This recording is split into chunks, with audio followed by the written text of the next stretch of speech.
I am embarrassed to say I have stumbled to the finish line on our work year. The company party blew out both of my tires. This is the least prepared I've ever been for a show that we have done, because the company party careened into the ocean, and I'm just getting here to do this show after the single greatest football game ever played.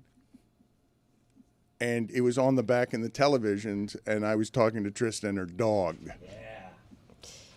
You seem pretty into it. Yeah. The dog does not belong at the company party when you've been here 2 days. Everyone got a +1. So. Amin is scared of dogs. And scared. I'm not scared. He was pretty frightened. He was the only one, though. The thing that made me feel like it was a good choice is that I don't know anyone. This is, like you said, 2 days. And I've got bad social anxiety, and I'm a little bit of a close talker, which is why Ollie is a service dog. And everybody was touching Ollie, and they were getting into my personal space, and I felt like it created a lot of intimacy at a place where you know a lot about intimacy as well, Dan. You had your hands all over booties and hips. You know, it was a lot of areas. Your wife's. Trista's voice is thank you for the clarification. Crawling to that finish line. It's like, Amin did Vegas and then stumbled into this. Stumbled sideways in it. Valerie asked me, was Amin drunk? And I'm like, was the bar open? Nobody could tell. I'll tell you right now. Also, this was light work compared to what I did in Vegas. You know why? Because I didn't lose $17 million on a slot machine. You want to talk about putting in work last night? Greg Cody in all-time. Oh, yeah. I don't know. He must have slipped a Twinkie or something. Maybe even, like, I'm telling you, every time I saw a service person walking by with drinks, they had a Miller Lite there. Chris, I talked about this with your mother. He had a system. It was like, and the it system, was impressive. This is what the system was. He would order a drink from one server, then he'd order a drink from another server, and it's like cascading. And so he'd always have a beer coming to him. And my favorite part was when he got caught in his system with a full beer and another beer arrived. He's like, I didn't order that. At one point, there was 3. At one point, I saw 3 beers in his area. I learned last night. I'm not kidding here, okay? I don't know. Maybe we'll spend the whole show on the company Christmas party. I learned something last night that I did not know, okay? Tony thinks he's the sniper in the company. There is somebody who works for us who the person they're married to is an actual sniper. That's sick. Who is it? Jesus. Yeah, no. I thought you were talking about how Frankie was dressed. No. He was Dominican Blade. That's a different story. For sure. Do we have pictures of Frankie? I have a picture. I'll put it up. I love Frankie so much. Frankie would kill anybody who walked through these doors. We are so safe here because of Frankie. Especially if they're a vampire.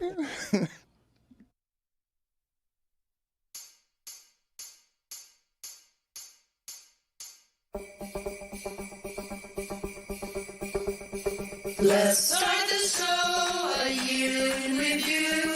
Turning over. Clear out the old and bring in the new. Turning over. Holidays are back, Jack, drop a new track. Here with an audio almanac. We said bye-bye Billy and that was whack.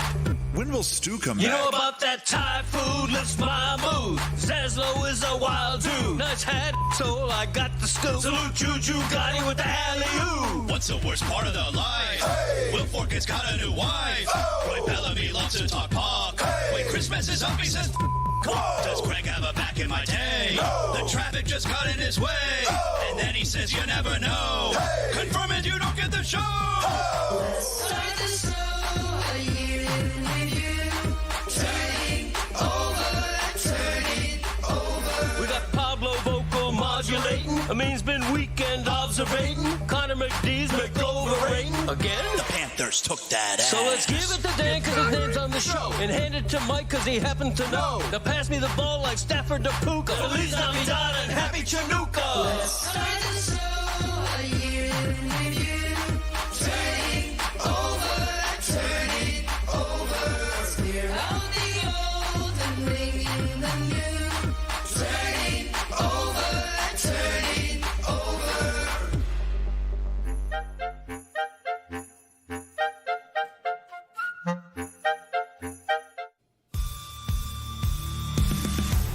Fake pregame show. Head to head. Yeah. University of Miami. So did we. Texas A&M. No. Biggest game in 20 years. Ho, ho, ho! Hello. Head to head is always the number one criteria for anything. How does it rub you? Are you shitting me? Fake pregame show. So did we. I need your support. Golden State, Georgia Tech Yellow Jackets. No! Fake pregame show. 6-7. No. Pregame in it. Head to head. So did we. University of Miami. Milwaukee. Biggest game in 20 years. Ho, ho, ho! That kind of thing. Zaslow, do you remember the fake pregame show? I love hearing that so much. I mean, obviously it's not the same voice, but just going back and thinking and remembering. I told you, it's one of my favorite things to do here is to reminisce about the old days. Of course I remember fake Okay, pregame so show. what do you remember about the fake pregame show for the uninitiated? The reason I bring it up is because I asked Chris Cody to make a bigger open than the greatest of the biggest opens for what we used to do, which is the fake pregame show on Sunday mornings with a giant voice. We'd interview a kicker and just make a mess of Sunday mornings and what. Tony, do you have any access to the fake pregame show, or was that before your time? No, I remember the fake pregame show. We were not the flagship of the Dolphins. I think we became the flagship of the Dolphins in our second year on air, $7.90 a ticket. But of course, originally we were not the flagship, and they wanted to do a pregame show, so they were the fake pregame show. Yeah. So, anyways, you can probably find some stuff there that was good. And so I asked Chris, do something bigger because the UM is playing a giant game. This is the biggest game. I don't know when Texas A&M played a game this big. I know they had Johnny Manziel. I know they had the highest paid coach. I've never thought of Texas A&M in this terms. They play for the championship. Mike is flown out. Golden Cane couldn't be bothered with the company party. Couldn't be bothered. Well, sat there for Secret Santa, but I couldn't blame him when I saw someone brought a rotisserie chicken. Like, that seemed wildly inappropriate. Somebody brought a to what? me. Secret Santa. Oh, yeah, you weren't here I wasn't for here. it. Yeah, I What's wasn't the here. hijinks going on there? Roy, Fake gifts? Roy, you weren't there. What are you shocked by, Roy? Roy, somebody out there, somebody thought it was appropriate at the Secret Santa bonding party to give somebody as a gift, thoughtlessly, a rotisserie chicken. Our director, Jason, ended up with it. You know I about that love Publix rotisserie rotisserie chicken. chicken? You know about that? Oh, I love Was it the Mardi Gras flavor? Excellent. You know about that Mardi Gras flavor? Lemon pepper. room temp. Put it on the poll at Le Batard Show. Is a rotisserie chicken an appropriate Secret Santa gift? And the rotisserie chicken, Tony, it was sitting under the tree for 4 hours before it was open. That's the other thing. So somebody had sin pena, okay, brought in a rotisserie chicken, and then was just like, yeah, I'm just going to drop this right here. We didn't smell it when it came in? We did not. I got a medium Dolphins hoodie. Good Well, size wait for a your minute. So wait a minute. The way that happened. That was gross, Dan. All right, look. That was gross. Look. Yeah, that's right, Gabe. Okay, we can talk. You guys make an executive decision here. Do we talk Secret Santa, awkwardness of company party, or the biggest game UM and Texas A&M have played in 20 years? Secret Santa. Office party. Or how drunk my dad was during that imaging I played. Sam Darnold. That was great. Sam Darnold. That's good. That's a good one, Juju. We saw part of the game behind us because I'm talking to Amin and he's just blowing gas in my face at the company party open bar. Gas? Hog first. And someone accused him of putting a thumb in my butt, and he said, "You don't know where that thumb's been." That was like 10 o'clock. That happened. So hips, booty, and a thumb in the butt. That's crazy. You got goose. I did. Well, someone. Yeah. Well, I did. Trista said hips and booty. I don't know where it Something came from. happened behind me. It felt like I was goosed. I turned around, and Amin said, "You don't know where this thumb has been." It's true. that happened. I don't know how it happened. That was 10 p.m. That's before we careened into 4 a.m. Holy shit, what did Sam Darnold do last night? Juju, were you watching this game? Because all I was looking was for Parkinson catches, and then they threw. Everyone else has a catch, and he's got one for 4 yards. Right, I was locked in. Thursday Thunder took a big poop last night, but the game was too phenomenal to be mad at it, man. Like, somehow I came out of that game more confident in the Rams moving forward. Those two teams could play 100 times, and all the games would look like the last two. And there's not a lot of difference between those teams, except Sam Darnold is gonna throw a bunch of interceptions, and maybe Seattle can overcome them. I wasn't watching the game. I had my back to the game, and I'm looking at Tristan. I'm like, I don't think it's an appropriate. I think You I'm had your hands on hips, apparently. I think I'm an ally. And I don't think it's appropriate for someone who's done 2 shows with us to bring the first dog to the company party when Amin's afraid of dogs. Not afraid of dogs. I was just trying to be a part of the culture, really. My wife literally said, she goes, "Who brought a dog?" when Trista walked in. See, the thing is, everybody after the fact is like, "Oh, you brought a dog? That's so weird." And everybody in the moment is like, "Oh my God, who's this sweet little baby?" And It's called being fake. Frauds. They're frauds, exactly. But by the way, Dan, White Tamara, big hit at the party. Very nice, incredibly nice. Actually introduced herself to me. Zazzle didn't do it. I didn't like that, by the way. Charming adult. Did you call her White Tamara? That's her name. You were surprised that Tamara was white? No, I guess Trista is. Apparently. No, he called her White Tamara. That's what we call her. Yeah, he was like, "Hey, Juju, come meet White Tamara." I'm like, "Oh, what's up, sis? I'm sorry." I was confused, and perhaps I should not have been, by a handful of things in the awkwardness of Roy's not drinking for some reason. Roy's favorite thing is an open bar, has been for as long as I've known him. I'm looking at him, and he's like, "I'm not drinking," and I'm like, "What are we doing?" Yeah, welcome to the last 2 years, Dan. But he was a pro's pro. He didn't have like a water. He had a mocktail. But he said it's not my choice, and I'm like, "What? Do you have a drinking problem?" He's like, "No, I just don't. It's not my choice. I'm not allowed to drink anymore." No, we are trying to have another baby, so there you go, that's Dan. why How I do you stopped feel? drinking. Is that a thing, though? That's how it happened, though. I'm Yeah. like, you think that's not confusing to me? And I'm like, open bar. This is Roy's. This is the height of all of our success. Oh, trust me, I know, Dan. Can you not have alcohol in the swimmers? Yeah, you'll have to excuse my ignorance on this, but what's the relationship there? No, it's a thing. It Yeah, lowers it's the the count. Yeah, it lowers the count. That Really? weed, certain things lower the count. Even if you eat Wait, like weed certain does? things, yeah. Shit. The dog is barking outside. I got to point this out. I know we're not supposed to like lift the curtain or whatever. More like a yap. The dog is going nuts outside. Okay, so can we talk about Bring this? him on in. Thank you. Come on in, Ollie. Amin's afraid of dogs. Not afraid. Willow, Willow's going to be so mad that this dog's getting on air right now. I want now 30 seconds of honesty from you, please. What is your relationship with Jessica, Willow, that connection of you did not want Willow in the office? Well, I mean, yeah. First of all, Willow's massive. Massive right? dog. It's huge. Right.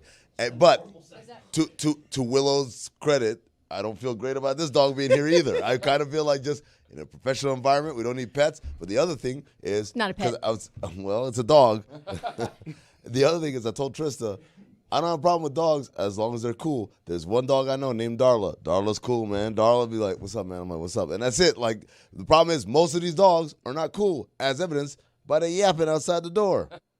It means I know Darla. Like, we know who Darla is. Darla's a dog. Darla. Darla's a cool-ass dog. That's what Darla is. Chris, do you have any more sound of your father? Your father. So you leave the Christmas party. Chris dressed for a holiday party. He formalized up. Zaz wasn't wearing his Roman Reigns gear. I thought about it.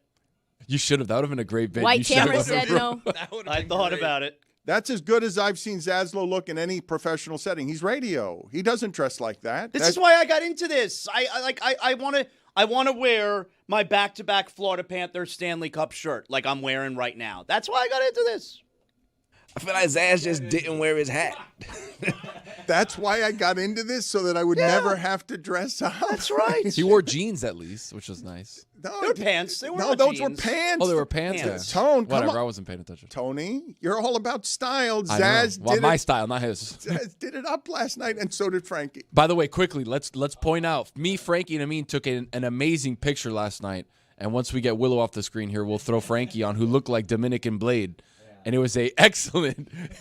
Yeah, there it is. It was an excellent outfit. So if you can't see it, because obviously there's the black on the shirt and the black on the vest is kind of tough to see.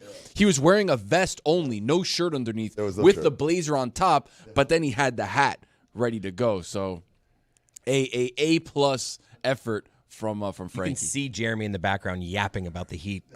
Juju, can you help me with something? Because I'm having some difficulty with my birthday weekend and sort of what's appropriate. So if we were to throw the funniest version of that ringside tomorrow, next to you Tonight. or tonight? Excuse me. I'm sorry. The fight is tonight. What would be the right amount of people to send ringside or close to ringside, wherever it is the tickets are that Chris can get for tonight's Jake Paul fight? How many tickets should we buy to the fight, and who should get those tickets for us to represent at that fight correctly? Damn, that's a lot of responsibility for the kid, but I mean, I'm gonna just go ahead and put my name in the hat just because, ringside, That's the kid, Dan, can I say that I've heard from sources close to that arena that if we arrive there with a spaghetti bag, things will happen. It will be shown. Like we've talked with people. I heard that rumor too. We've talked with people in the video room at that building, and they said, But hey, why aren't you doing it? I can't tonight. Who's going to do it? I can if you need me. No, that's ridiculous. We need a fat person to do it. It's got to be either me or him. Well, there you go. Let me tell you something. This was strategic where yesterday I asked Dan what time the main event is going to be. And I think he said 1 a.m. I'm so effing out. Maybe we send Stunt Dan, and people will think it's you. Just throwing ideas, seeing what sticks. I just want to point out right now that while, yes, we do have sources inside the building, and yes, I do believe their ability to get us on the broadcast, I think it's just adorable that Zaz thinks they're going to hold it for the main event. At 1 a.m., that's when they're going to show you guys. You don't have to be there for that. You just got to be there early enough for them to show it during the boring times where they just show random people in the crowd. You don't think they would take time away from Anthony Joshua, Jake Paul to show me eating spaghetti out of a bag? You know with what? With a fork and spoon, by the way. You know what? I stand corrected. I think that we should. I really want somebody to explain what the lameness of this content opportunity is. The question is, because Meadowlark would have to pay for these tickets journalistically, what is the number of people to send there to simply get the lame viral moment of someone like Zaz eating a bag of spaghetti next to the stupidity of what this fight is? Like, how lame is that as a content opportunity that all we're trying to do is sneak into the Netflix broadcast with nonsense because we want to look ridiculous and have Juju notarizing all of this ringside? It's not going to be ridiculous. You just get some shirts made tonight, you feel me? MetalArtMedia.com or whatever we're promoting. AlleyOopShow.com. We have a website? Me? Come on, eat the spaghetti. Now we got pretty much prime real estate in promo. Could we get Trista's dog in the building? Do Absolutely you think we not. have Yeah, we could. I bet you we could. service animal? We write a letter. Service. I already have a letter. I think, Dan, you'd have to be there for that. Yeah. Just put it in your pocket. No one's going to notice. I think, Dan, you'd have to be there for us to get the spaghetti in That's a another Ziploc thing. bag That's into another the thing. building. I think I can get spaghetti in. Yeah. That's the I believe they easiest. have some sort of pasta station somewhere in that arena. Maybe we bring the Ziploc empty, and then we fill it up with their pasta. spaghetti. I'm just saying, worst you case think they scenario. sell? Wait a minute. You think they sell spaghetti? There is at this? I believe that Media arena, dining, yeah. like At all fights, they got a nice media dining setup. Last time I went to Vegas, they had an Nice entire stretch. thing of even you for know, the fans. I think there's a pasta station. You know what we should do is take Zaz. We make him do that shirt, Meadowlark Media, whatever, Zazzle Show 2.0, whatever. But then as he's eating the spaghetti, he gets it in his hands and then he puts it on the shirt, white shirt. and Zaz just is out. I don't want to All talk of a about sudden, ideas. Joe Rogan's No, like, wait a minute. what's that guy doing? Guys, I don't want to talk about ideas. Tell me something we can actually do. Zaz is saying 1 a.m. I want to watch football He's saying tonight. 1 a.m. too rich for my blood. I got to get up at noon tomorrow to watch the Hurricanes. That's a lot in 11 hours. I want to watch Jonathan- football and go to sleep tonight. Jonathan Zaslow, bad teammate. You can say whatever you want. It's like Tony saying no to the Open. Okay, first off, I heard that. That was rich from a lot of people in here, by the way. A lot of people. All the way down that way. I know that he was a part of it, so chose not to He do it. admitted that. This guy, right? No, I know. I'm just saying my piece because I wasn't here All to right, defend myself. all right. Hold on. We snitching now. Hold on. What Oh, we I doing? didn't snitch. You said it, not me. We was in the courtroom pointing at each other now. This is a lot to digest, and we've got a big game to get to, and I do want to talk about the University of Miami and Texas A&M. However, Tony has been sitting on 2 days of fury. He's enraged by the entirety of the show's accusations against him. Can I go back for a second? I believe Yeti, who somehow was not invited to the company party last night. That was an oversight. Oh, well, you're careless. So the fact, I believe that Yeti has made a certified banger. I believe that is a good song. I may not have judgment here because I'm 57 years old, so the musically astute among us would say what, please? Tony, Juju, I think you guys know If more. I would have been a part of it, it would have been great. Yeti made something sound Latin, yet Yeti has no Latin in him. That felt good as a song to me. I'm 57 years old. My taste has aged out, perhaps. I'm not good judge on this. I thought that was a good song. The fact that you guys refused to participate in it, the accusation Tony is saying is not true. We're saying he didn't want his cool attached to what might have been a lame video. Do I have the accusation right, Juju? I think you have the accusation a little bit wrong about Tony. Me, I can just speak for myself.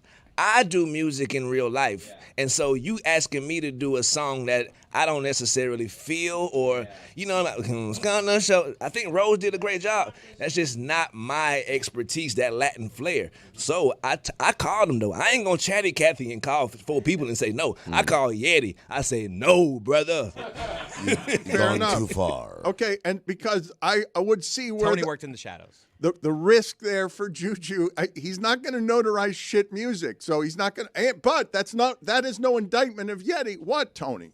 No, what I was going to say is I didn't work in the shadows. I actually gave others opportunity, right? If you start thinking He's about like, what I was. Ethan, you're doing this. I was like, Ethan, you know what, buddy? You know what would be really good for you? You being the Santa. That would be Uplifting. incredible. And then all of a sudden, Ethan does a great job as Santa. People don't even know it's Ethan. It's Ethan, by the way. On the hook. Who could do it? Rose. I'm going to sing the hook. How about you sing the hook? Kirsten, the same thing. Boom, you sing the hook. All of a sudden, I'm an economy, Dan. I'm giving people businesses. DJ Khaled. Thank you. Tony Collado, you good teammate. Thank you. I do have a response to all the things that were said. If you want. Yes, I do want to read the give long you. tweet? I want to give. Wait a minute. What we Such did a to long Tony. tweet. What? Okay. I feel like as a show we put Tony in a bad spot because he had no way to defend himself for 2 days against the accusation that Tony, who's been hustling for years around here, wouldn't want to try something artistically where he would get a shot to star in a video. But director Jason did say that you did not tell him that you weren't doing it until the very last day, which made him then rewrite the entirety of everything he was doing there because you bailed at the very last minute. So That's fair. Okay, so the floor is yours. So Jason was trying to make this video for 3 days. I'm being told he bailed the day of. No. I bailed the minute before. I was like, hey, we're done with lunch. You ready to do it? And I'm like, yeah, no. Rose, I'm going to need you to sing the hook. Ethan, I got a great opportunity for you, buddy. Throw on the you were Santa suit. delegating. Zaz did well, too. That's exactly right. That's like, I'm not a businessman. I'm a business man, right? Ethan, here's your star turn right here. Boom. All of a sudden, maybe you get on Mystery Kate next week. I don't know. All right. So if we're all being honest, did we think Jason was going to make something unspeakably lame and we didn't want our names attached to it? Can we be 100% honest? I don't know. All I know is for me, I was extremely busy. It's the busiest. I've never been busier, actually. Busy. He was literally sitting at the table out there. Jason cool as hell, man. Jason be making a lot of good stuff around here. So I didn't assume it was lame. It just wasn't my cup of tea. I got it, Juju. Thank you for. I think we have clarified all of this except for Trista bringing the dog to the company party. Well, I was just going to say, just a cosign for Juju. Do you remember when, you probably don't, but do you remember when Drake made Views and it was this like flare of Caribbean and everybody was like, what is Drake doing? Dan, you remember that. I'm sure you remember. It was all the rage. And everyone was like, wow, Drake's appropriating Caribbean music, which he has no connection to. Controller. Controller, By the way, exactly. we look very happily back on Views. Very good album, by the way. It was. That's what Juju is trying to avoid, is like, what does Juju have? I know that his DoorDash name is Julio, but that's the only connection that he has to Latin culture. Stop snitching. My bad. Would you like my comment, Dan? Yes, please. Thank the floor you. is yours, Tony. Thank you. I'm sorry. In some ways, I'm sorry that it has taken this long to actually give you the room to defend yourself against an assault of allegations that you. Such a long, like Diego Pavia thinks your tweet was long, dude. He thinks that? Maybe he's part of this tweet. All right. Nobody's bigger on Christmas than me, folks. Love the holidays. Love the reason for the season. Jesus Christ, tremendous. But fake news smear campaign for the Le Batard Show. The biggest. These low-energy losers are running a witch hunt during the local hour, saying I skipped their little holiday intro rap because I was scared of losing my cool card. Total disaster. Fake news. Sad. Don't even get me started on Chris Cody. Fraud. Played both sides. By the way, as an aside, he was like, you can't do this. You can't do that. That's not true. He's like, he told me personally, he took me aside and literally grabbed my arm and said, please don't do this. I care about you. Don't do this. You're lying. Now I'm lying? Okay, fine. We'll keep going. Your Honor, look at all the snitches you. That's not. I'm just being truthful, Your Honor. Zaz? I mean, I'm being honest. Yeah, honesty is what we need. Thank in you. my court, Okay. yeah. I'll tell you the real story right now. My life is huge. Massive deals. Tremendous things happening. Schedule more packed than ever. It could be, if I would have done it, I would have won the Golden Globe like Dan said. And that's it. They're jealous, folks. Very jealous. Merry Christmas anyway to the haters and losers. So that was my comment. I wanted to make sure everybody knew. Emoji, 3 American flags. 3 American flags, of course. 3 times for the champs. ChatGPT, please write me a tweet in the voice of DJT to respond to the DLS. That was all off the heezy. No GPT needed. Well put. You were fired up. You were mad at us. I'm at my in-laws' house, and all of a sudden I see a thing says Happy Holidays except for Tony. And I was like, oh, what does this have to do with me? And then I listened to the local hour, completely bashing from everybody here. It's insane. And maybe warranted.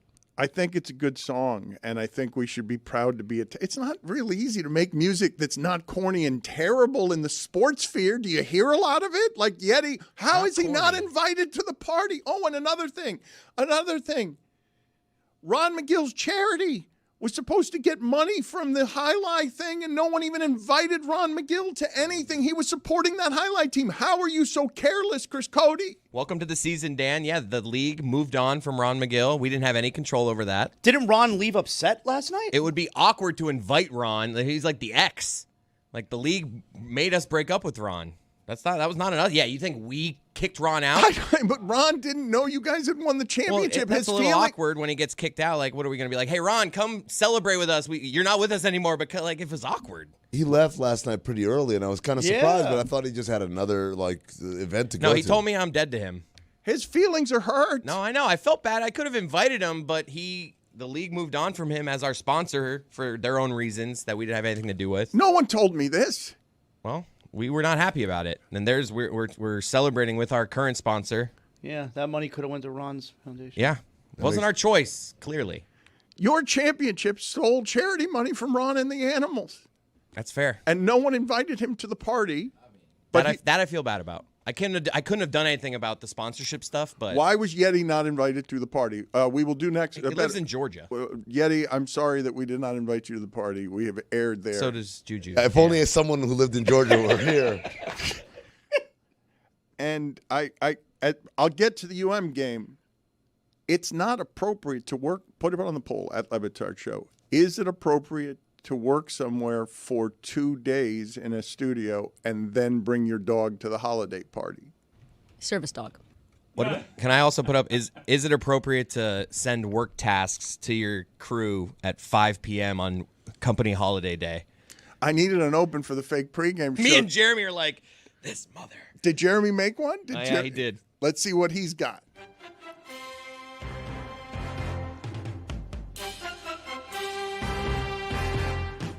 It's the fake pregame show, and it's good. Isn't it, Joe? Yeah. Mike Ryan's Hurricanes are saying, I need your support. and they represent the ACC, not the Golden State, Georgia Tech Yellow Jackets, with Malaki leading the charge. It's the fake pregame show, and Merry Christmas. Ho, ho, ho! Mike Ryan will be screaming, No! and Are you shitting me? if Malaki doesn't come through, did you expect there to be different fake pregame show music? So did we. Well, there's not, but we found this, and that's good. Dan, do you like this? Is this good for you? How does it rub you? Well, Greg Cody says, Hello. before we say goodbye. So watch my 6 6, 7. before Malaki leads the Canes to victory. It's the fake pregame show. And boom goes the dynamite. I've got an honest question about all of this because I don't know what's right. You will help me understand what's right. I'm of the belief that we should, for example, be doing a live stream off of the game tomorrow because it's a pretty important game, but we had a holiday party and people need time off for the holidays. So you think it's wrong that I asked Jeremy and you to make some music before our last show? No, I thought just the time. Like, I'm literally about to leave my house to head to the party, and I get the text. And so the work reflects that. If you hear the one that I did, my dad's work parts, I did that last night after the party. So let's talk about... I have the raw footage of me, like, getting those clips from him. Please, let's do this. Please, let's do this because you guys have it right. There was no more impressive thing at this holiday party than the surgical way, and I'm telling you, there's a sniper there. I learned last night that amongst us, somebody with our group is married to a sniper, an actual person. If you're a sniper once, you're always a sniper, correct? If you were in the United States military? Yeah, that doesn't go away. You can grow. There was a... More than a sniper. It's like riding a bike. You're once a sniper, put it on the poll, at Le Batard Show, once a sniper, always a sniper. Nothing more impressive. And I'm talking to him about being a Navy SEAL and the height of the military surgical incisions on discipline. And what I'm seeing nearby is Greg Cody ordering beers in a way that's more Navy SEAL team than anything I've seen. He had people coming from every angle, including his wife and me. He had a factory line of beer last night. The wait staff was impressed. They were like, you have another one? It was such a sophisticated system. I talked about this with Chris's mom for a while. We're like, yo, this is incredible how he's got this going. It's almost like a Rob Peter, Pay Paul kind of situation. When I was ordering drinks last night, one server would come up, hey, can I get you a drink? I said, of course, Makers on double on the rocks. And then, like, 2 minutes later, another server comes up, like, can I get you something to drink? And my response was, he already took my order. Thank you. I mean, my dad in that spot every time, Miller Lite. Right. You ask him if you need a drink, Miller Lite. Anyone who comes up to him, can I get you a drink? He's just giving his drink And order. he has my mom going around multiple times. That's my the mom other comes thing. up to me and she's like, I'm looking for the waiter. Your dad needs a beer. So it's like, it is, like I'm telling you, impressive. And so after that, I needed some work parts because yesterday before the party, I was able to throw my work parts together, but I needed some fake pregame show. That type stuff. So I had a drunk Greg Cody do it. And I have, here's a 45-second So wait, clip. this is you Here's working me in the middle of the Uber. night. No, Hold on. this is me in an Uber last night, heading back to my house with my dad, where it's just me shoving a phone in front of his face and being like, whisper fake pregame show. All right, so whisper fake pregame show. I don't know what you mean. Fake pregame show. I don't know what that means. Fake pregame show. Fake pregame. No, No, wait. Whisper it. Do it. Fake pregame show. Again. Fake pregame show. Biggest game in 20 years. Biggest game in 20 years. University of Miami. University of Miami. Texas A&M. Texas A&M. That kind of thing. That kind of thing. Whisper it. That kind of thing. That kind of thing. Just do again. Fake pregame show. Oh, for the love of God. Pregame show. Fake pregame show. Fake pregame show. Pregaming it. Pregaming it. Pregaming it. Pregaming it. So I took that. I took those work parts, and I was able to make this. Oh, wait, that's Jeremy's. Mine's right here. And I was able to make this. Fake pregame show. Head to head. Yeah. University of Miami. So did we. Texas A&M. No. Biggest game in 20 years. Hello. Head to head is always the number one criteria for anything. How does it rub you? Are you shitting me? Fake pregame show. So did we. I need your support. Golden State, Georgia Tech Yellow Jackets. No. Fake pregame show. 6, 7. No. Pregaming it. Head to head. So did we. University of Miami. Milwaukee. Biggest game in 20 years. Oh. That kind of thing. You know what? I'm sorry. Huh? You did the most Thank you you. could. All right, good job, Chris. Good job. Yeah. And I'm not going to lie, I thought of this. I was like, should I do it on the way to the party? I'm like, you know what? This will be funnier after the party. Well, He had such a hard time comprehending what you were. I don't understand. know what that means. I don't know what that means. This game in 20 years. Say it. All right, so whisper fake pregame show. I don't know what you mean. Fake pregame show. I don't know what that means. There's no meaning. It's just whisper it. That's the thing. And then my mom chimes in. He just wants you to whisper it. well, It's like a child, like a baby. okay, he's not. It's not just that he's a baby. Just so that you understand the perspectives from which I see the Codys.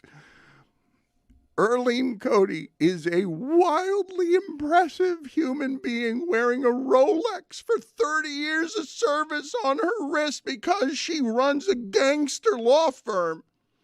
And she's wandering off to get that guy a beer. That guy. It's like what she's so worried about. No, it. that guy needs another beer, as if he doesn't have 7 people in now. The sniper bringing in beers. Me too. Everybody's just funneling in beers. She's walking away, mumbling, I'm a serious person at work. I'm an important person. Why am I getting this fool his 12th beer when he's got 3 other people bringing him 12 beers? So that he can make that magic.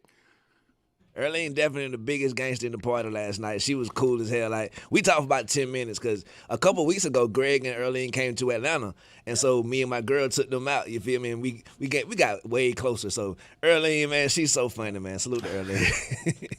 She's awesome. So is White Tamara. Yep. Everything you just said about Erlene, I'm like, yeah, it's kind of like White Tamara. This accomplished, smart person, very charming, and I'm like, and this guy, you gotta dress him. You gotta dress him. Before you go out. My wife's a huge fan of Amin now. I think they're making plans. Like, my wife's a big Amin guy now. Zaslow, can you please, as someone who's covered college football all season, Lucy Rodine is I think she's gonna be at Texas A&M. Yeah. So's Ron McGill's kid, who's enjoyed following them around. Let's break this down as quickly as we can through this prism, okay? I believe this is the best team the University of Miami has faced, and I think Marcel Reed is the most dangerous quarterback they've faced. I know C.J. Carr has been very good this year and doesn't turn the ball over, but C.J. Carr cannot run, did not run all season, and he was playing in his first game against Miami. So I think, even though Kevin Jennings of SMU is very good, I think Marcel Reed at quarterback is the greatest threat they have. But Greg was telling everyone at the party, and I think he's got this right, that Miami's advantages on both lines of scrimmages make it so that Miami is gone from a 5.5-point dog to a 2.5-point dog and is getting healthy, and I believe can expose the SEC as a fraud from this perspective. Arkansas lost 10 games in a row. Arkansas put up 42 on Texas A&M. They didn't put up 42 on anybody else. When I saw Arkansas play Notre Dame dragged Arkansas across the line of scrimmage. I think these SEC teams, because they're playing against each other, hasn't quite seen something like the Miami offensive line or the Miami defensive line, because you think of the SEC as Georgia, Alabama, and Oklahoma. They're not what they were, none of them. Those are hugely flawed teams. Texas A&M hasn't beaten anybody in a conference that people think is good. I do think there's the chance Miami drags them. No. I mean, we just haven't talked about the most important element of this I know where game. this is going. I just feel like I really wanted to say something to Mike, but I know Mike has been here a long time. She went to Oregon. You know where this is going. And probably would have slit my throat if I would have said this like right away, 2 seconds in, proverbially.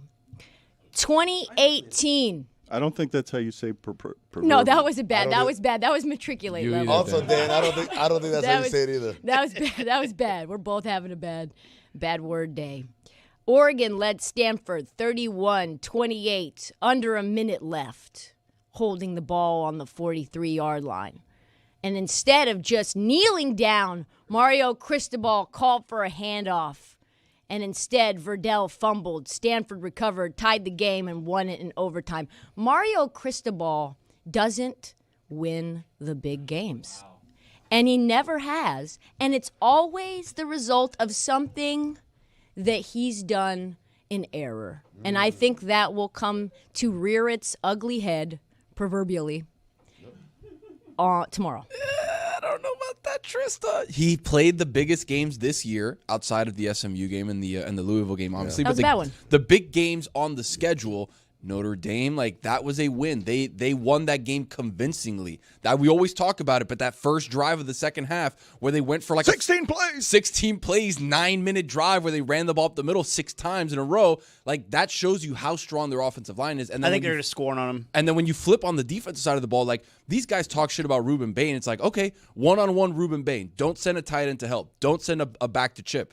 That guy is a menace, and he's going to wreck everything they want to do. My only worry is that the Canes, looking through their schedule, didn't really play a quarterback that was dual threat in the way that they have struggled with Haynes King. Jennings isn't this. And he's not that whatsoever. Marcel Reed is the guy that can get outside and really create stuff with his feet. So it's a lot about the containment, those edges, Mesidor, Bain, they're going to have to get around and then force him to get up the pocket. But the linebackers are going to have to keep an eye on Marcel Reed so he doesn't escape. Do you agree, as someone who's a college football expert, you have been saying the schedule of Texas A&M, when you look at it, you're not going to see a whole lot of impressive things. Marcel Reed is averaging 5 yards a carry. He's their second leading rusher.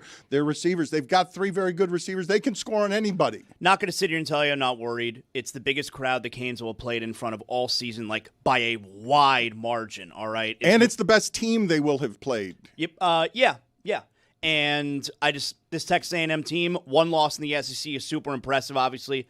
They've played all the bottom-tier SEC teams. They have no wins. They didn't play any of the top ones. The best SEC team they played is Texas, and Texas dominated them in the second half. I don't think Texas is that good.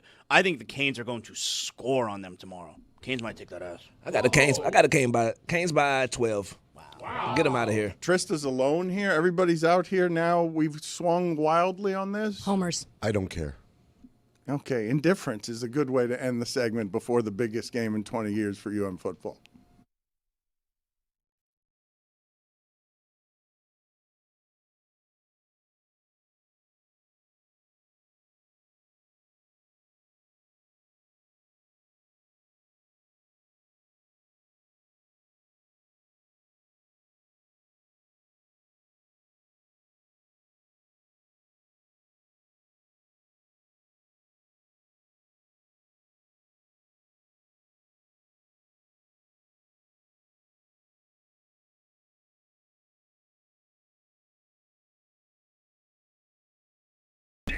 Says goodbye, sweet Clevelander. I should tell the audience that we've got a bit of an emotional week, I would say, here this week as we are leaving this studio. It's been an eventful 2 years where the show has struggled and groaned under the weight of trying to build a business. And we're going to move into new studios. Everything is moving after, I think it's close to 10 years here. And we're going to remember some of the things from the Clevelander because as expensive as the property value has gotten around here, the neighborhood has really deteriorated. There has been so is my health. There's been a lot of but that's your fault. Shootings here recently and assassinations, plural. And we need to get out of here. And next that week, move is brought to you by Miller Lite.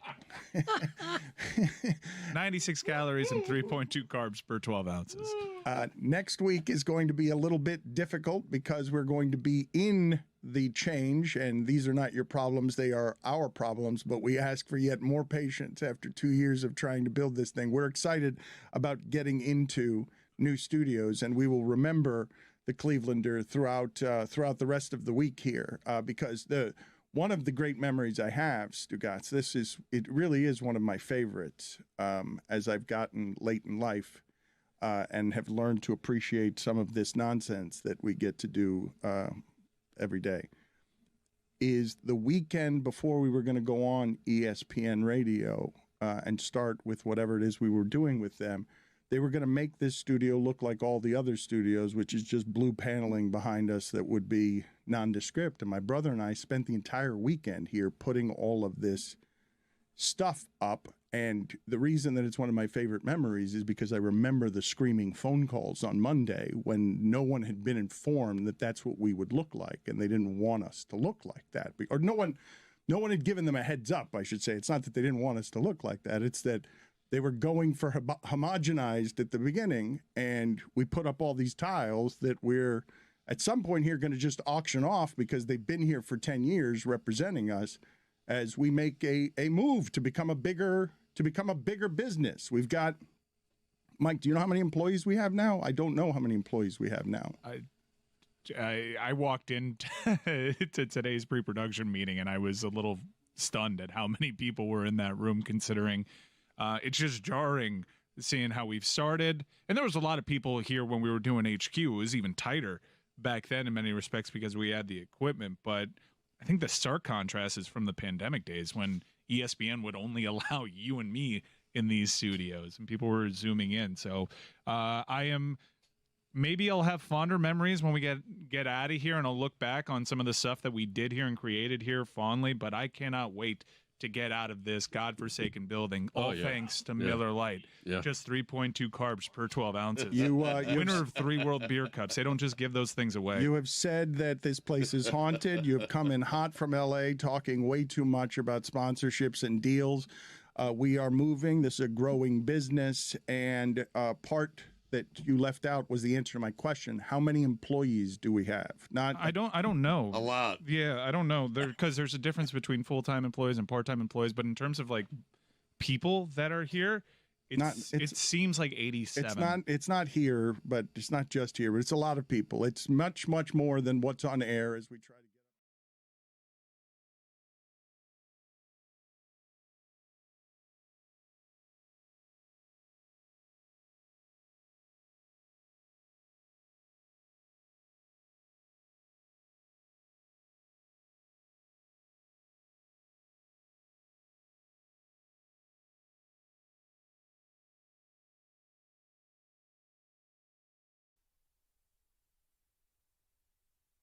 On this episode of The Alley Oop, you know it's not a show without besmirching. And on this episode, we started off by besmirching the NBA Cup win for the New York Knicks. We is a stretch, but we also cover AI in the flesh getting attacked by Kyrie Irving. We also choose unrivaled teams. Neither here nor there. Lock in. Lock in.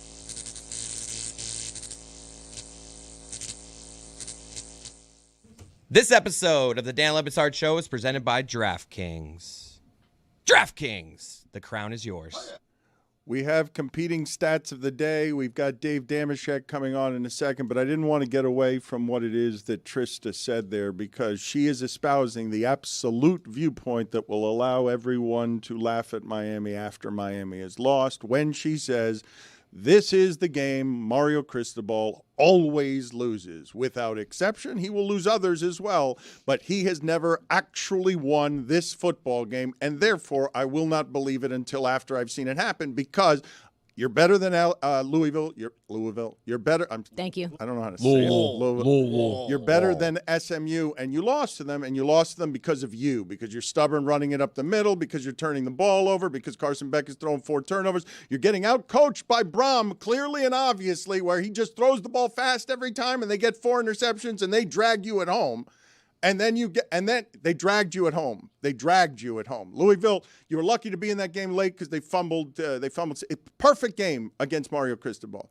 You're saying he's always going to lose this game this time too. Yeah, I mean, the only reason that you guys are saying this is very clearly because of Miami and Florida bias. Nobody in the world thinks that Miami can win it all. What? Like nobody, no real national media is like, you know who has a real shot against Ohio State if you end up winning this Texas A&M game? Miami really has a shot. Like no one believes that. Have you not listened to the greatest coach of all time and Nick Saban, who says this team is probably the best in the country? Does he not know ball, Trista? Listen, I think he does. He knows ball. Okay, We know just that. Just make sure. But you act like just whatever is being said on TV is a real take and not just a posturing take. Nobody believes Miami is like the team primed to win it all. It's the hardest path. So why? They've got to win 3 games. They've got to win 3 games against possibly Georgia, Ohio State, and this is the easiest of the 3. 3 to get to the national championship. And then win the national championship. Yeah. And she's saying nobody believes that. But I would argue that nobody believes Mississippi could do it, that Miami's one of the 5 teams that most people would say, yes, I believe they're balanced enough to do it. They have all of the things you want, a veteran quarterback, a healthy defense, a pass rush, and an offensive line that's bigger than Texas A&M's. And a star receiver in Malachi Toney. Like, you have all of those pieces, and you start looking around and saying, okay, maybe the only thing that isn't up to par with all the other teams is coaching. Mario. Yeah, agreed. And I agree that. But I will guarantee this right now. I will guarantee it today. Wait a minute. Oh, this wow. is it happens to know beyond. A guarantee today from Tony. I got a guarantee with a capital T at the end, okay, for my name, Tony. Nippy. Okay. I guarantee you that if the Canes are up, I guarantee you that if the Canes are up at the end of the game and there's an opportunity to knee the ball to ice the game away, Mario will knee the ball to ice the game away. I guarantee that ball. it. Yeah. Here, go. Show it to him. Right here, look. I really thought, Bam, guaranteed. Look, we got to do more guarantees with Tony. Ends with a capital T. Dave Damashek is with us, and he thinks the CFB tournament is a waste of time. A great take. I'm infuriated by this. Check out this week's episode of Football America wherever you get your podcasts. I'm urging you to do that because Chris Long, I'm going to believe without having heard what he and Damashek did. I'm going to guess that is going to be both wildly entertaining and informative because I've heard Chris Long's analysis on Tua since it began, and I think he's been like sort of dead on in a way that's more accurate than just about anybody I've heard about correctly assessing what this person is. And so I would guess that what Damashek brought out in the segment was real illumination if you want to get good Tua talk. But what do I have wrong here, Damashek, on what I imagine Football America is doing today? Because I haven't heard anybody better on the subject of Tua than Chris Long.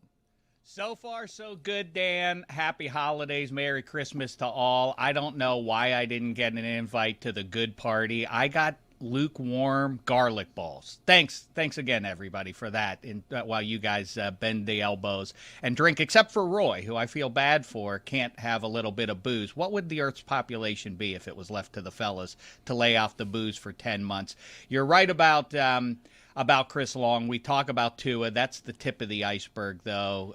We go on and on about all matter of things.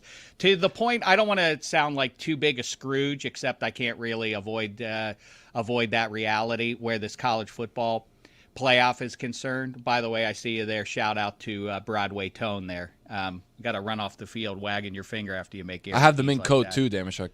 Do you? Nice. Hello to Amin once again. Amin is wrong, and I'll tell you why. Zaz is right. Go on. About Tua. What do you want to talk about? You want to talk about this, or should we talk about this? My apathy towards the college football playoff. Let's talk about Tua. No, Tua. I want to hear how you think I'm wrong about something that Zaz could be right on. Also, I know what my apathy means, but I don't think Roy does. So can you explain what my apathy means to Roy? I don't know either. I heard someone smart say it, and I thought I'd try to pass it off myself. Is that one word or 2 words? I don't know. It's 2 words. It's possessive. Yeah, it'd be a good website. Zaz is right about Tua. Well, first of all, where the football of it is concerned, yeah, I mean, clearly, as they say, as Warren Sapp has said for 20 years now at least, the defensive coordinators of pro football are going to adjust more quickly than any other organism on the planet Earth. And so they see what a quarterback is, what his preferences are. They take that away. The quarterback adjusts to that. Then the coordinators adjust again. And so it goes back and forth for the entirety of that guy's career. Tua got figured out about 3 or 4 years ago, and that's it. He had nowhere else to go. He is like a starting pitcher making his first go around the league, and he shuts down everybody. Then the batters look at some tape, they figure out what he's trying to do, and then they start hitting him, or they don't. And that's what happened with Tua. What is bad is, though, what Zaz is 100% right about, and Amin is like one of these cools who's he's one of the actors who's behind the scenes, and he knows what goes on behind the curtain, and Zaz and I are mere audience members, mere paying customers. We don't want to see that crap out on the field. You ask us, the paying public, to buy into, we gotta win this game, this battle, our Warriors wearing our team's colors. At the end of the game, if you want to play grab ass with those guys, go do it in the bowels. That was Dan last night. I mean, listen, right? Like, you want to do it? Go Go do it With his underneath wife. the stadium where we can't see it. I don't want to look at that. What you need is a little WWE in your lives. You know, Hacksaw Jim Duggan, the American hero, and the Iron Sheik had a bitter rivalry. Dan, you know about that Hacksaw? I just wanted to do 30 straight minutes of asking video to go get me Hacksaw Jim Duggan and Iron Sheik video, and then I remembered all the things the Iron Sheik did, and I immediately regretted my. But I wanted to just do a 30-minute wrestling podcast. He's an American hero? right there. No, Duggan was That's what I'm saying. He's an American. Why is he an American hero? Because he took a 2x4, friend, and he stapled a Old Glory to it. Ain't that enough? And he used to wave it before and after his fights. I like it. To stick it to the Sheik. I And love the Sheik it. didn't I'm know in. what to do with Okay. himself. He was a hateful soul. Now, they didn't like each other, and they would show that in the squared circle. Now, okay, they were later found in a car burning some tree and drinking some beers together. Little But at least yayo, they had maybe. at least they had the dignity to do that out of the sight of the viewing public. Right. Okay, Johnny Law picked them up, and that's that. But two out there laughing it up with Jalen Ramsey. Do you have any sense of the moment, man? Like, well, they're human beings. They're three-dimensional people. Not in that context, I mean. They're not. I don't care I don't care what your backstory is. That's for Tuesdays with the feel-good pieces that roll when there's nothing to do on Sports Center. That's when you roll in. You tap into the origin story of how he was born without a leg and all of that kind of stuff. You don't do that right out. You don't do that right after the game. Like, oh, Jalen Ramsey and two are old friends. You don't get it. No, what you don't get, football, is that we don't want that grab ass. Yep. We want you to at least meet us. You ask us to delude ourselves and dislike these other people because they wear the wrong logo on their hats. You got to meet us halfway, football players, and not be doing that crap out on the field He's 2 right. seconds after your season ends. He's right. He's right. He's right. He's right about you being right? He's right Yes. about me being right. Right, of course I'm right. Zaz is right. You and I, Dave, you and I are Hacksaw. Means Iron Sheik. Yeah, I you don't know like what? the Hey, implications of Johnny that. I Box. don't like the implications Hey. of Whoa, that. whoa, Back wait a off minute. No, on no, no, that. no. Zaz and I are burning a tree and we're eating lukewarm garlic balls and burning tree in a car. Me and Zaz, that's what you would expect. Accidental racism. Tony saw the Iron Sheik. It's I've like never seen a It's picture of like him. Tony discovered. Wait a minute, we're allowed to be this racist in wrestling? Oh yeah. What's his nationality? No, the Iron Sheik. American? Look, he wasn't as bad as Kamala, who was from Mississippi and did nothing but Way slap worse. his belly. Like Kamala spoke full Creole, and they pretended like he just didn't speak English and slapped his belly in order to just be racist. Oh, Dan, Hacksaw. don't even get started on Coco Beware. Please don't. Junkyard Please dog don't. wearing a chain around his neck. Sheesh. Yeah, it got pretty dark there for a while. It was pretty bad. But yeah, listen, I'm glad Zaz and he's in the penalty box because he's a man of justice. That's how it goes. I don't understand this world. Guys, get him a microphone so in there he and Damashek could geek out on wrestling, because I've been wanting Zaz to do a wrestling podcast, but you have to explain, Damashek, to Tony, who doesn't know anything, just how ridiculous that Iron Sheik thing was. And incidentally, he just was a prolific, allegedly crack addict as well as an added bonus. Whoa. Yeah. Well, that's nice. That's good for him. I also like that that a lot of the wrestlers in yesteryear weren't muscle-bound steroid guys. They were just like kind of big guys. They were just kind of like a little bit bigger than the average human being, and that was enough to become a wrestler. Remember the guy Piper's best pal? He always had a broken arm for like 8 years. Had a broken arm, but the cast didn't make it over the hand. It was just over his forearm. He always had that, and he used it as a weapon. Those were the good times of WWE. But now I want to talk about college football, because I know you're excited about the U, and I feel bad. I feel like I'm announcing to the world that I don't believe in Santa right now, but I'm not excited about the college football playoff, and I think some of it has to do with the fact that I'm an old man and I still pine for. I used to dig my heels in the late 20th century on the virtues of the bowl system.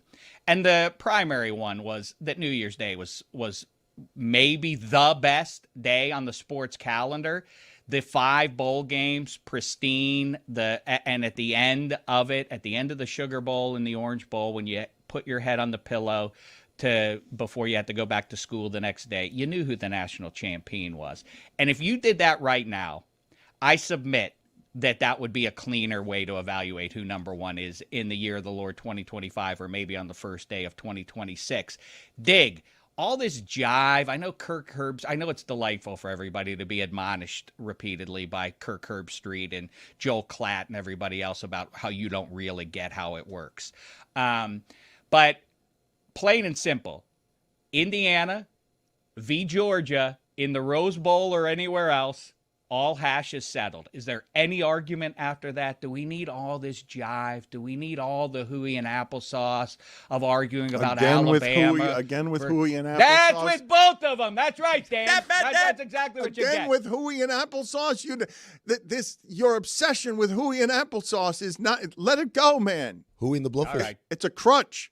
Lukewarm garlic balls. That's what I'm going with. Well, that's why you weren't invited to the party. Everyone knows that they didn't want garlic breath there. Just eating all the garlic rolls, eating the Meadowlark budget and garlic rolls. Merry Christmas. But am I right, though, Dan? You're an old man. You get it. The Fiesta Bowl used to kick it off on New Year's Day. You'd roll out of bed hungover, and that was the best, and it was always 2 high-scoring teams. I don't know how they always arrived at 2 shoot-it-out teams, but it was always delightful. And then on the heels of that, the Cotton Bowl with the Southwestern Conference's best. Usually it was Texas against some independent team. And now we were off and rolling. And then the granddaddy of them all was a sight to behold with Keith Jackson. And then you had the orange and sugar. And if we had that, here's what it would look like. Talking. Okay, I'll stop talking. Go ahead, please. You are correct in saying that it used to be 2 bowl games for everything. That was easier. New Year's Eve was lovely. But you're arguing right now against more football games than matter. Like you have a losing argument because there's just more football on more days, and the bowl systems have been eaten up, and now you get to guess whether 5 teams might be able to win the championship because you've made it more random. Like I agree with that. You're longing. Like I don't know if this is the perfect metric to decide the best team, but you're just giving the customer more football that matters. Instead of 2 bowl games, you got a bunch of them. That's the way to placate the masses, is right. It's more football, and you're a curmudgeon if you're complaining about it. But if you believe in merit in evaluating who the best team is, we had to get off this old system. Jake Paul is fighting for a championship of some sort tonight. I mean, listen, but as we've now experienced with Mike Ryan and countless others, there's always going to be an argument. If it's 12 teams, well, the 13th team got screwed. If it's a 4-team tournament, the 5th team got screwed. It'll expand to 16, and then the 17th team will get screwed. There's no listen. The virtue of the old system was, whether it was the vote on it at the end of New Year's Eve or a 2-team tournament, there was none of this arguing about 2-loss team versus a 3-loss team deserving a shot at number 1. The old system was unique. I didn't say distinctive, Dan. I said unique. No, the part that I'm laughing about is you are informing these people while longing for the previous time that is factual. He is not making that up. I want you guys to imagine whenever it is that the last game's played, that we don't still know who the championship is going to, because we have to wait until the morning, until all of the voters, until someone has woken up, some writer in Louisiana at 1 o'clock at night and said, who do you think should be the champion? That is how Damashek. Nebraska. Okay. Damashek wants the voters. We used to have to wait till like Monday afternoon after Saturday games to know if the there used to be co-champions. There used to be co-champions. Well, you're splitting a championship. Give me a break. Okay, once a decade, you did have that. And by the way, I mean, look at what everybody's doing here. Sitting around, I'm across Football America from you guys, and we're talking about football, debating who would beat this team and who would beat that. That's fun. I consider that an enjoyable use of time to debate that kind of stuff. That's what it led to.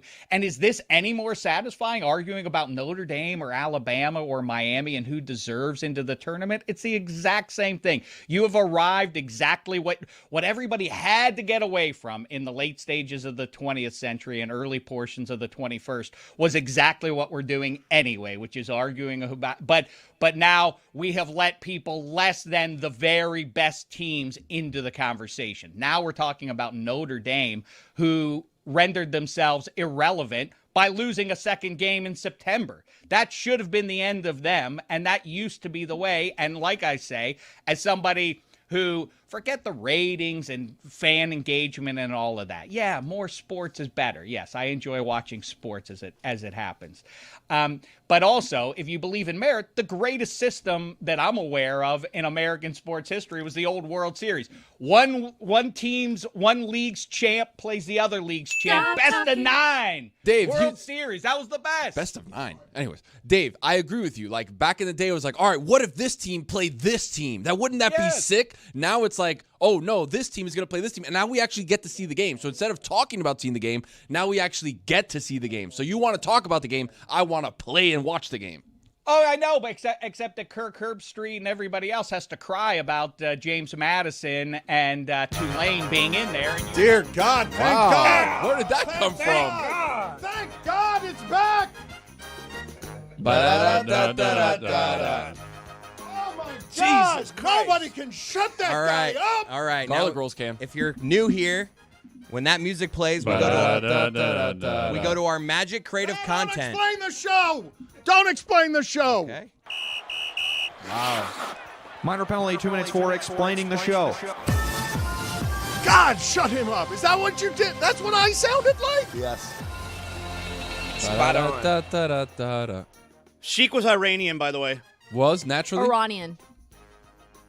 Oh, he died, Tony. Persian. Well, I'm saying, but he was, Here's right? what Chris Long and I talked about. Here's a great. Let's forget the college football. The music is playing. Sorry, Dave. He's not respecting the Magic Creative Does he not get how this works? Shut up, Dave. Mute him. Let him talk to himself. Just mute his Just mute his microphone. You got to respect the Magic Creative Content. All right. What were you most wrong about in 2025? Wow. No, look at everyone kind of like stroke their chins and kind of look up to the heavens. What was I wrong about? I'll tell you what I was most wrong about. Yeah. Absolutely nothing. Okay. Yeah, same here. That's a good one. Oh, that's great, guys. That's exactly how the game is played. I now long for Damashek talking. I can't lie. I thought the Celtics was going to beat the hell out of the Knicks. I was wrong both times on the Chiefs. When I said they were done and they weren't, and then I said you guys were right and you weren't. You were right both times. Both times I was wrong. I was doubly wrong on the Chiefs. Now they're not in the playoffs. Do you guys have that sound, please? Because you buried me in it. You buried me in the sound that I had on the Chiefs where how do I manage to get it right and get it wrong twice? And it's just because you guys bullied me. Y'all got Rasheed Intestinal Rice. fortitude. 2 That's games what it was, of Dan. Rasheed You're Rice. missing it. It's Amin's advice to Greg Cody. Just hang strong on being right, and you'll be right. Mike McDaniel's looking for conviction. He didn't find it in you. I am sure the Chris Paul stuff on Tua is really good. Can you explain to us in a condensed form, please, the best of what you've got on Football America with Chris Long? Because the Tua analysis of Chris Long has been better than I've heard anywhere. Yes, he's very proud of himself. He was right on a number of subjects What'd he say? in the news in America. Well, listen to the show. I mean, we really got into the behavior after the game. I mean, we agree. I think it's settled hash. He's an outmoded quarterback in 2025. They figured him out, and that's all there is to say about it. I do wonder if there's a team out there like what Denver was able to do, pawning off Russell Wilson and by eating some of the contract. If there's a team out there that would look at Tua, I really highly doubt that team exists come 2026. What Chris Long and I did talk about, though, here's a great thing. I said he want to jazz up the NFL playoffs a little bit. How about, and what I was wrong about this year was I thought the Ravens were going to be the number 1 seed. As it turns out, they're just not that good a team. But what if at the end of the wild card round weekend, we punctuated it. The cherry on top is the number 1 seeded team that didn't play in wild card weekend. The head coach and their star player go to a podium and they announce who they've chosen to play in the divisional round. How exciting would that be? I love that. So wait, explain that. So the team that didn't play, the number 1 seed, gets to choose the lower seed that they play in the next round? Yes, they get to go. It's not like it's assigned to them because, you deserve certain privileges along with not having to play in wild card weekend. On top of that now, you jazz it up and, in fact, give some heat to that game that otherwise wouldn't exist. So let's say you're the Denver Broncos. You now have to go to the podium, Sean Payton, and say who you are choosing to play in the divisional round. And that team's going to be pissed off. That's a major call out. That you chose them. Like, you could have taken any team to play. You want us? Oh, now you're going to get it. Now it has an extra gravity to it. See, now I've just jazzed up football a little bit more. Dave, I'm 100% with you. I've lobbied for this in the NBA for years, especially now with the play-in tournament. Because what happens is it used to be you're the 1 seed, you play the 8 seed or the 7 seed, and that's well and good. I played one of the worst teams, right? But now because of the play-in tournament, the 3 seed knows who they're going to play. So the last day of the regular season, we know who we're going to play. The 4 and the 5 know who they're going to play. The 1 and the 2, they're sitting there, they got to wait a whole week to figure out, am I playing him? Am I playing them? Like, what's going on? And so I said, you should be able to call out your opponents. So that way the 1 seed gets to pick whatever the lowest seed, 5 through 8. Who's my opponent? And then, like you said, you got the whole, on the one hand, yeah, maybe this is a better matchup. Maybe I'd rather play the 7 than the 8. But on the other hand, now that team is like, oh, you think I'm easy? Yeah. You want to pick on me? Yes. Let's do this.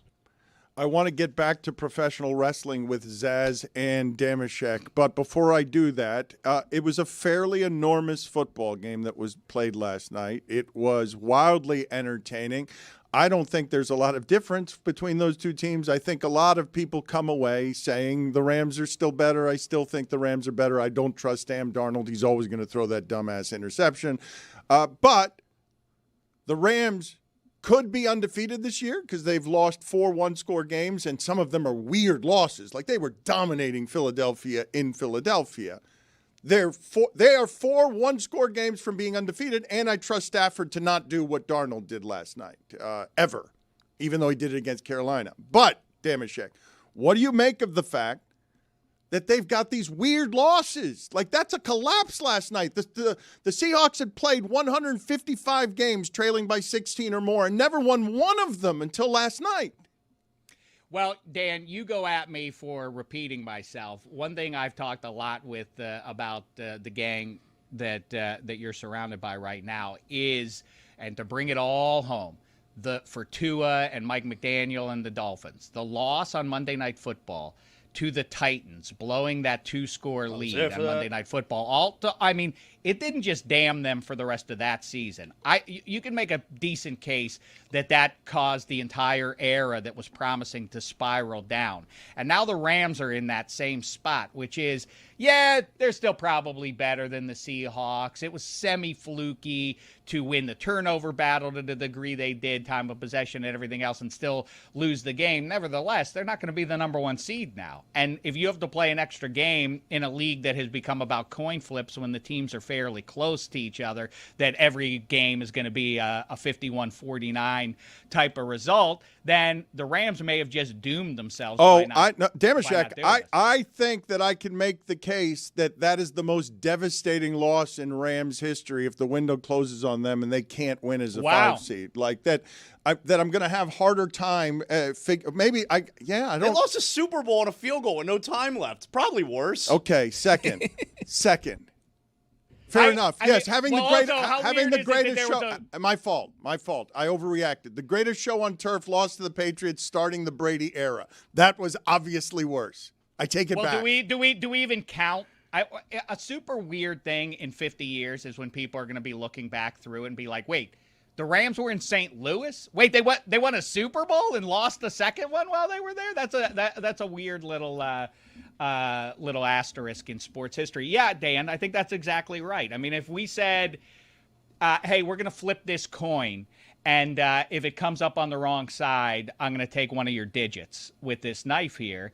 Okay. You would want to flip it only twice, not 3 times, right? And so who gets the 1 seed? And that's what these games all are, is now Goodell's beloved mediocrity called parity it is at our doorstep now. And now, it's really hard to divine. I agree with you. The Rams we all are were weirded probably out better. by the way you cut off digits. All of us didn't understand what was happening there. Cutting them off. Like that old Twilight Zone episode, right? Wasn't it a Twilight Zone episode? Yeah, That's sure. right. Yeah. Sure, I still believe in the Rams a lot, though, because the way they lost that game, without that Rashid Shaheed punt return, we're not having this conversation. Without a couple of just lucky bounces for the Seahawks. But while watching that game, I did have one burning question for Dave Damshek. What did you think of them Seahawks uniforms, brother? Juju, a little drab, ultimately. I thought the helmets were fashion forward, iridescent, and all of that. They did look a little Oregonian to me. But overall, combined with the drab gray, color me unimpressed. C+. Chris, hit the Stat of the Day music for me. Start of the day, start of the day. This is start of the day. Start of the day, start of the day. This is start of the day. Start of the day, start of the day. This is start of the day. Start of the day, start of the day. This is start of the day. Stat of the Day is presented by Miller Lite. Trista's dog is licking her laptop. According to Mike Sando, Snitch. the Rams are the first team in NFL history to lose with 500-plus total yards on offense, 0 turnovers, and over 3 opponent turnovers. They're the first team in NFL history to lose having those combined stats. But Damashek, they got 4 weird ones when they should be undefeated. Like it's Well, 4 they of also them, right? could've- It's well, 4. Well, A.D. Mitchell doesn't drop that ball. That would have been a loss that they in a game they won. But I take your larger point there. Yeah, it just doesn't make a difference though. They now have to win probably have to win 3 road games to get to the Super Bowl. That makes their path that much less likely to end in Santa Clara. You can't pick them if they have to win 3 road games. You can't Well, the only way I do it is that Stafford won on the road at Brady, and Brady did this over Aaron Rodgers, Andrew Brees, and everyone else. And do I believe that Stafford's the best? Do I believe Puka's totally unstoppable? Do I believe they're super balanced and their pass rush will always make Darnold do that 2 or 3 times a game? Yes, I do. I believe they put themselves in a bad spot, but Stafford can do it more than Darnold can. That's a disaster loss for the Rams. They've done it the hardest. The hardest. McVay and Stafford now have to do it the hardest possible way with Devontae Adams a little bit hurt. But I saw Seattle get shredded by Baker Mayfield, and I was stunned by what Puka did to that defense yesterday. Like Dan, a big difference between even the heavyweight teams in pro football today versus 15 or 20 years ago. You don't have to get in the Wayback Machine to make this point. The best teams get hammered every single one of them. The teams that go on to win to the Super Bowl, at some point, if you go back through their regular seasons, they get whipped by double digits somewhere along the way. That didn't used to happen. And I don't mean in the 70s. I mean like the Niners of the 90s or whatever, the Cowboys, they just didn't take 20-point losses. Oh, yeah, they just had a bad day at the office and the Cardinals got them. That just never used to happen. Now it does, and you have to kind of you kind of have to exempt those sort of like a bad day on the golf course when you're submitting your handicap. Your worst loss and your best loss or best win and all that kind of get thrown out, and what's in the middle is what counts, I think. But I think your larger point is exactly right. 3 road games makes it highly unlikely that you're going to get to the Super Bowl. Oh, my and God. that's that. Dave, you got to pull the inside straight. You are getting me so excited for playoff football. NFL action. Guys, take the guesswork out of buying NFL tickets with Game Time. Download the Game Time app, create an account, use code Dan for $20 off your first purchase. Terms apply. Again, create an account and redeem code DAN for $20 off. Download the Game Time app today. Damashek, do you have any idea? And this is why you didn't get invited to the company party. Okay, it's not just the garlic breath. I'm going to need to be honest with you. Let's talk straight. Yeah, like I'm sorry I have to do this to you in front of people. Go Okay, on. do you know why it is that Roy and Juju? Well, Roy was just laughing off mic at something that Juju said. Do I know? No, of course I don't. I'm in the dark. I didn't get invited to the party. I'm over here. No, but this is why you're in the dark, friend. Okay. Juju. Nice timing. Respected Dano. Snitches get stitches. Zaz, go do your job, buddy. Come on. Ba-da-da-da-da-da-da. Zaz looking around. Hey, Magic Crate, baby, let's go. He wants to talk wrestling. If you're new here, he's been waiting for 20 minutes. He's been waiting for 20 minutes to talk Hasn't said about a word the yet. Iron Sheik. Talk about Hacksaw Jim Duggan, the American Heroes. Who is your favorite social media follow? I like to follow Trista. Trista be entertaining on social media. Every sport, too. That's a good teammate right there. That seems biased. It is a good teammate, but she's the best follow of anyone to follow, and In you're the not world. exactly a follower in the world, okay? Better than I Show Speed. Alley-oop, wherever it is you get your podcasts. I think my favorite follow is this dude named Paul Olima. All he does is mock all these internet videos. So whenever someone's like, I couldn't believe I was, my life was destroyed, but I built myself back up, and then show themselves crying, he always does a reenactment where he puts his phone up. He's like, okay, wait, hold on. Because it's so weird that people on the internet film themselves crying. Tony, your favorite? That's a tough one, Dano. Get back to me. Okay, thank you. That's good improv. Dave Damashek is doing Football America, and you get it every Monday and Friday. I've got the worst answer here, I think, because I've just checked out on social media. I'd actually like you guys to recommend people that, because Amin took that question seriously. Jeremy's fun. Take every question seriously. Jeremy who? Cachet. Jeremy is the best follow. For you. I'm trying to curate for you. That's not. I think you'd enjoy that. You think You think your family. You think I'd enjoy more eager Jeremy in my life? Do that again, Chris. More forever eager Jeremy in my life. You think your family. Best of the year in review club coming up in a little bit. Oh wow, that's an exciting one. You know what? I have my Jeremy will be there. My favorite follow, Flanagan's. Anytime I see Flanagan's on my timeline, all of a sudden I see some garlic rolls, I see some wings, I see a burger, I see the only place for rich. Flanagan. There it is. Kendall Flanagan's in particular. I mean, come on, talk Give to Best me a of the zip- best. Give me a zip line. Talk to him. Top of the Elser. Roy was laughing because Juju asked you to breathe. When broadcasting to the people who listen to this show, he was asking you very gently, meditatively, helpfully to breathe. It was bad. I don't know you, but it was so bad. What was bad? Just the breath thing. You just were like nonstop, and it was like all the same tonality, and I just glazed right over. All right, good stuff. All right, listen. Now, what I talked to Chris Long about was Matthew Stafford may well be your MVP right now, but it doesn't resonate. And why? Versus the Heisman Trophy. A lot of people weighed in on Fernando and whether or not he deserved it and his speech and Diego and all of that. Why does it carry more weight who the best college player is versus the NFL MVP? It's because of the trophy and the quality of the trophy and the iconic name and all of that. That's the assignment for everybody in there today. Come up with what NFL luminary should we name the NFL trophy after so that it does resonate more in 2026 and beyond. So you get not just the NFL MVP. Who remembers who won it 6 or 8 years ago? You will remember, I got the Brady. And then you have the cool Stop Brady talking. pose. That'd be cool, right? You got to name it after like Pat Summerall. Or Pat Summerall. Susie Wiles, old man? I had no idea about How about that? I don't want to talk Vanity Fair. All of you. Stop talking.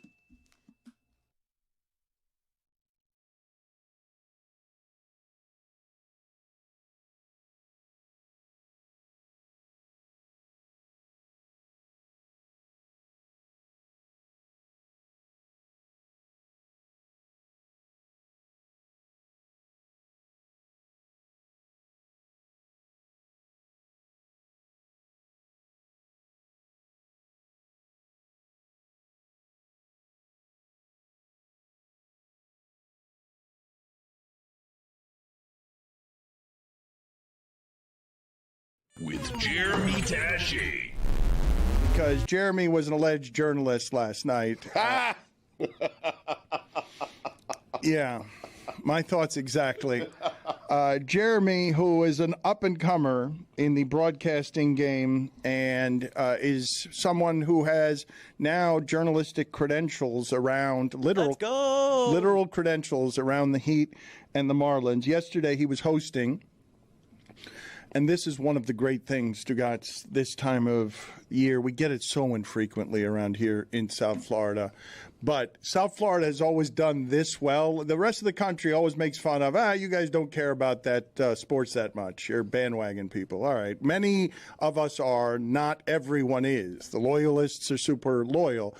But Miami does the bandwagon better than anybody. Miami does. Everyone now show up for the party. And so you have, stunningly, a hockey arena in the Everglades. Like surrounded by airboats and alligators, filled with people to do the wave, watching the game on television. And at the Heat, across the street from us last night, Jeremy Taché is watching the end of that game with a lot of people who are excited. And Stugotz, I'm getting a lot of this. Jimmy was out of bounds, and it ended up being a 3. That was a goaltend ref culture win. Okay, whatever. Tell it to the people who were yelling and screaming around Jeremy. How about this? 1-1, we're coming home. Okay, who's we? Yeah, I took the Heat in 5. Anyone else? He's right. All right. The Knicks are watching this like everybody 2 else. rounds ago. It was a long time ago, understandably.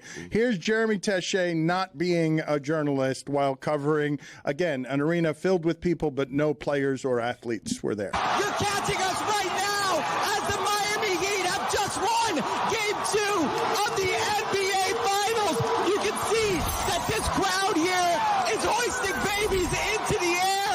This crowd is ready from the moment this game started, and it has continued here as the Miami Heat have just upset the Denver Nuggets. We've got fans going crazy. We're high-fiving. Everybody's ready for an unbelievable night right here in Miami. The Kaseya Center was ready for a great night from the jump, as this energy around the entire lower bowl was electric from the moment this game started until the moment it ended.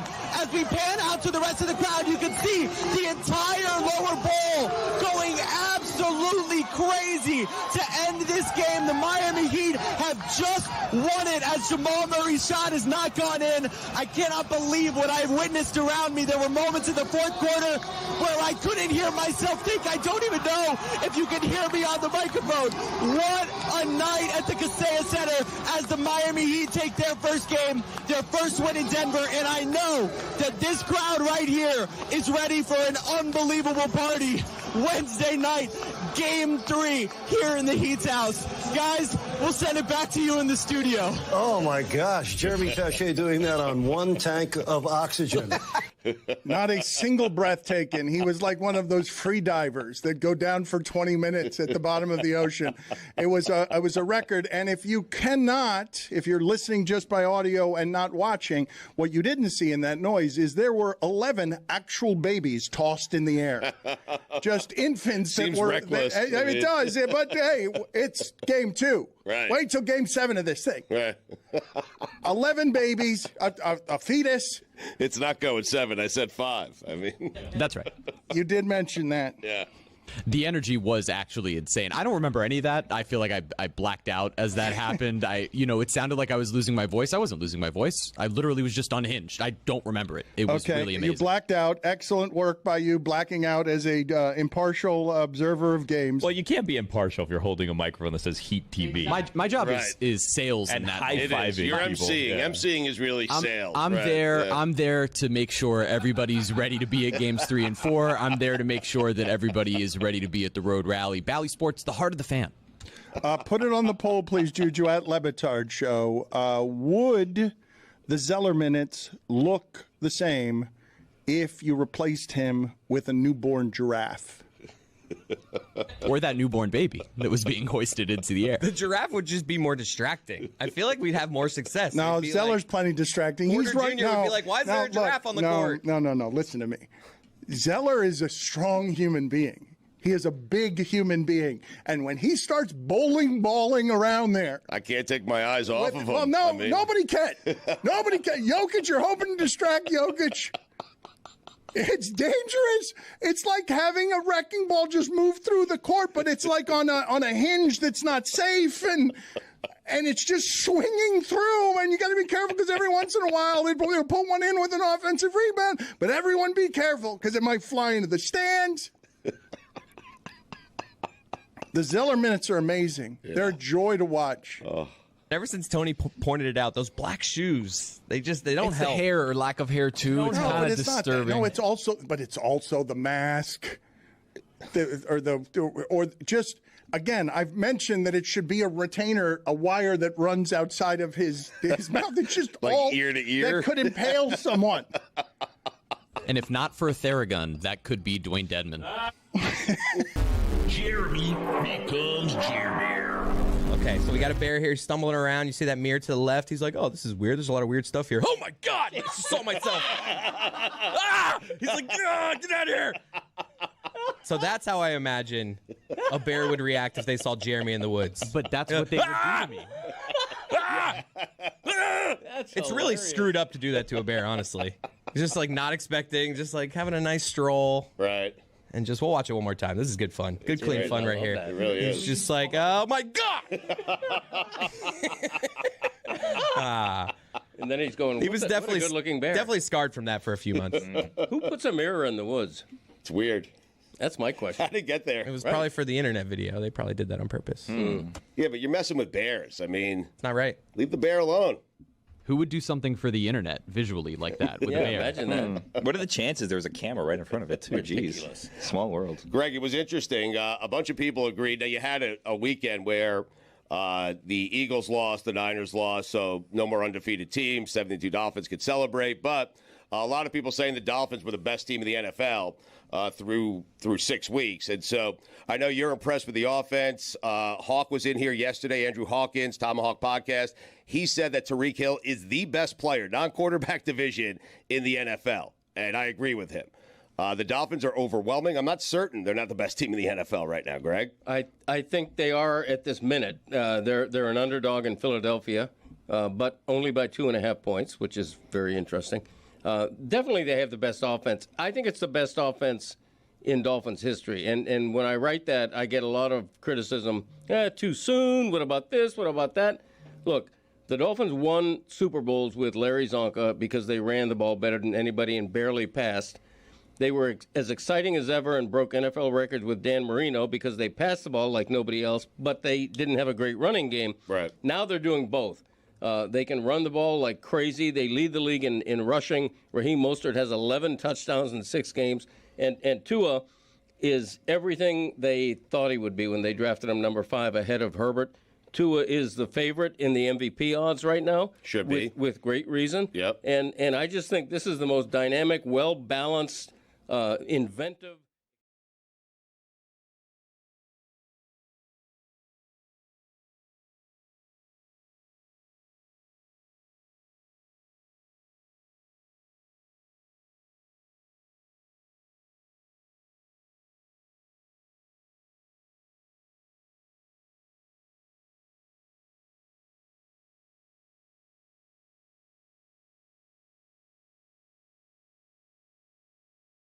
Chris, dishwashers, okay? Yeah. It saves water. Yeah. It saves you time. Captain America over here. Yeah, it's true. Captain Planet is who you're Yeah, I know. Damn it. You almost got that. Ant-Man over here. Let's redo it. Hey, restart the program. No, we're going with this because Amin's got to go. Pluribus. If you watch Pluribus, don't listen to the first 10 minutes of this because ton of spoilers. But if you do, you can lock in on that. We talked about dishwasher. Now I can't remember. We had Jeremy explain his Chinese food order. And then we kicked him out. You notice he's not here now. We were like, get out of here, Get Jeremy. out of here. So Yeah. Captain Planet is the weakest power to have is heart. For real. I never understood it. Right, I don't want heart. Right. Give me wind. Heart, nothing to do with the planet at all. That's like when Aquaman is part of the Justice League. Hey, we gotta go fight, whatever. It's like, oh, are we doing it in the water? Like, no. Yeah. Okay. Well. How have you been in the water though? That and so much more to get to on the last Mystery Crate of the year. Check it out.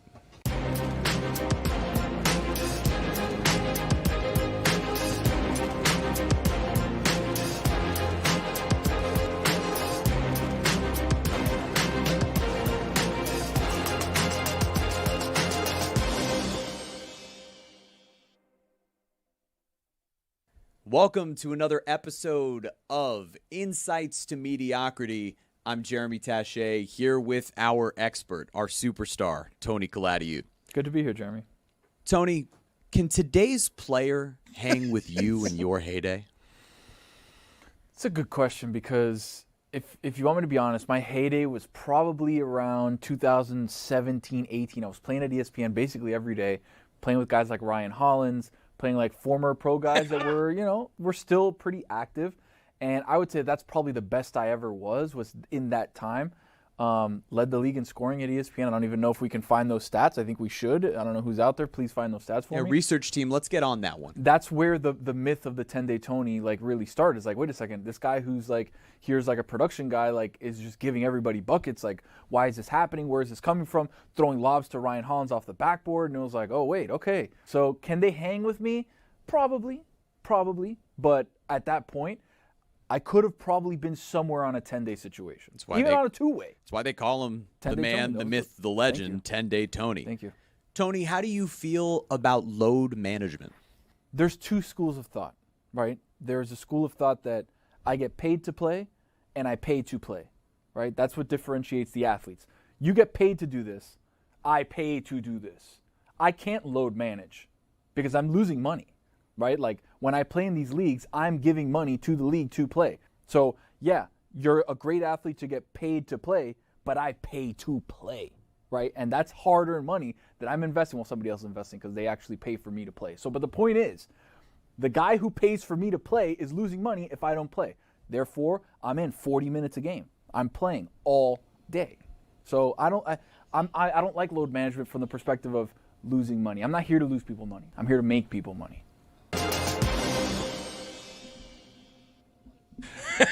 All right, we've got some massive games in the NFL. Dan, I circled this one on the calendar. Jags-Broncos in Denver, a who's who game in the AFC. And then we've got Sunday Night Football, Pats-Ravens. Ravens fighting for their playoff lives. Pats need to try and take control of the number one seed. And if you're looking to go to any of these games, I want you to take the guesswork out of buying NFL tickets with Game Time. Download the Game Time app, create an account, use code DAN for $20 off your first purchase. Terms apply. Again, create an account and redeem code DAN, D-A-N, for $20 off. Download the Game Time app today. I have gotten from a source here. Is this Pablo's people who are sending this to us? They say that Tony played 16 games as a senior at Killian High School. Pablo. Do we want some stats on this? Do we want some stats on Tony's numbers in high school? I did tear my meniscus the first season, or excuse me, the first practice of the season, tore my meniscus, so I played only half the games. But yes, practice. Yeah, that's I brutal. rehabbed for the first 6 weeks of the year. Had surgery, then had to rehab the entire year, so I didn't play the entire year. But go ahead. I mean, as a front office person, what do you want or need to see the stats to be for these to be real wise insights into mediocrity? So first of all, I want to know, is it meniscus repair or they took it out? No, repair. Okay, all right. Is that a good answer or a bad answer? No, look, meniscus repair is longer recovery. He's listed as a power forward. He's pretty undersized for a power forward. Yeah, but he can shoot, so he spaces the floor. Again, you're talking about 2010 was my senior year. We're talking about small ball really not being a thing. We almost initiated small ball in Miami-Dade County. Was our Killian I've never seen a clip of him in the post. And the post is dead, buddy. Wake up. That's true.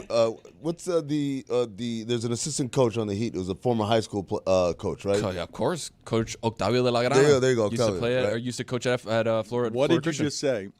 I need you to run that one back. Octavio de la Grana. Coach.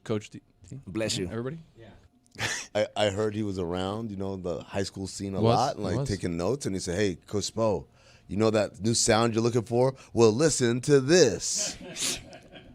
Tony, 16 games, 14 points per game, 6.5 rebounds, 48% shooting.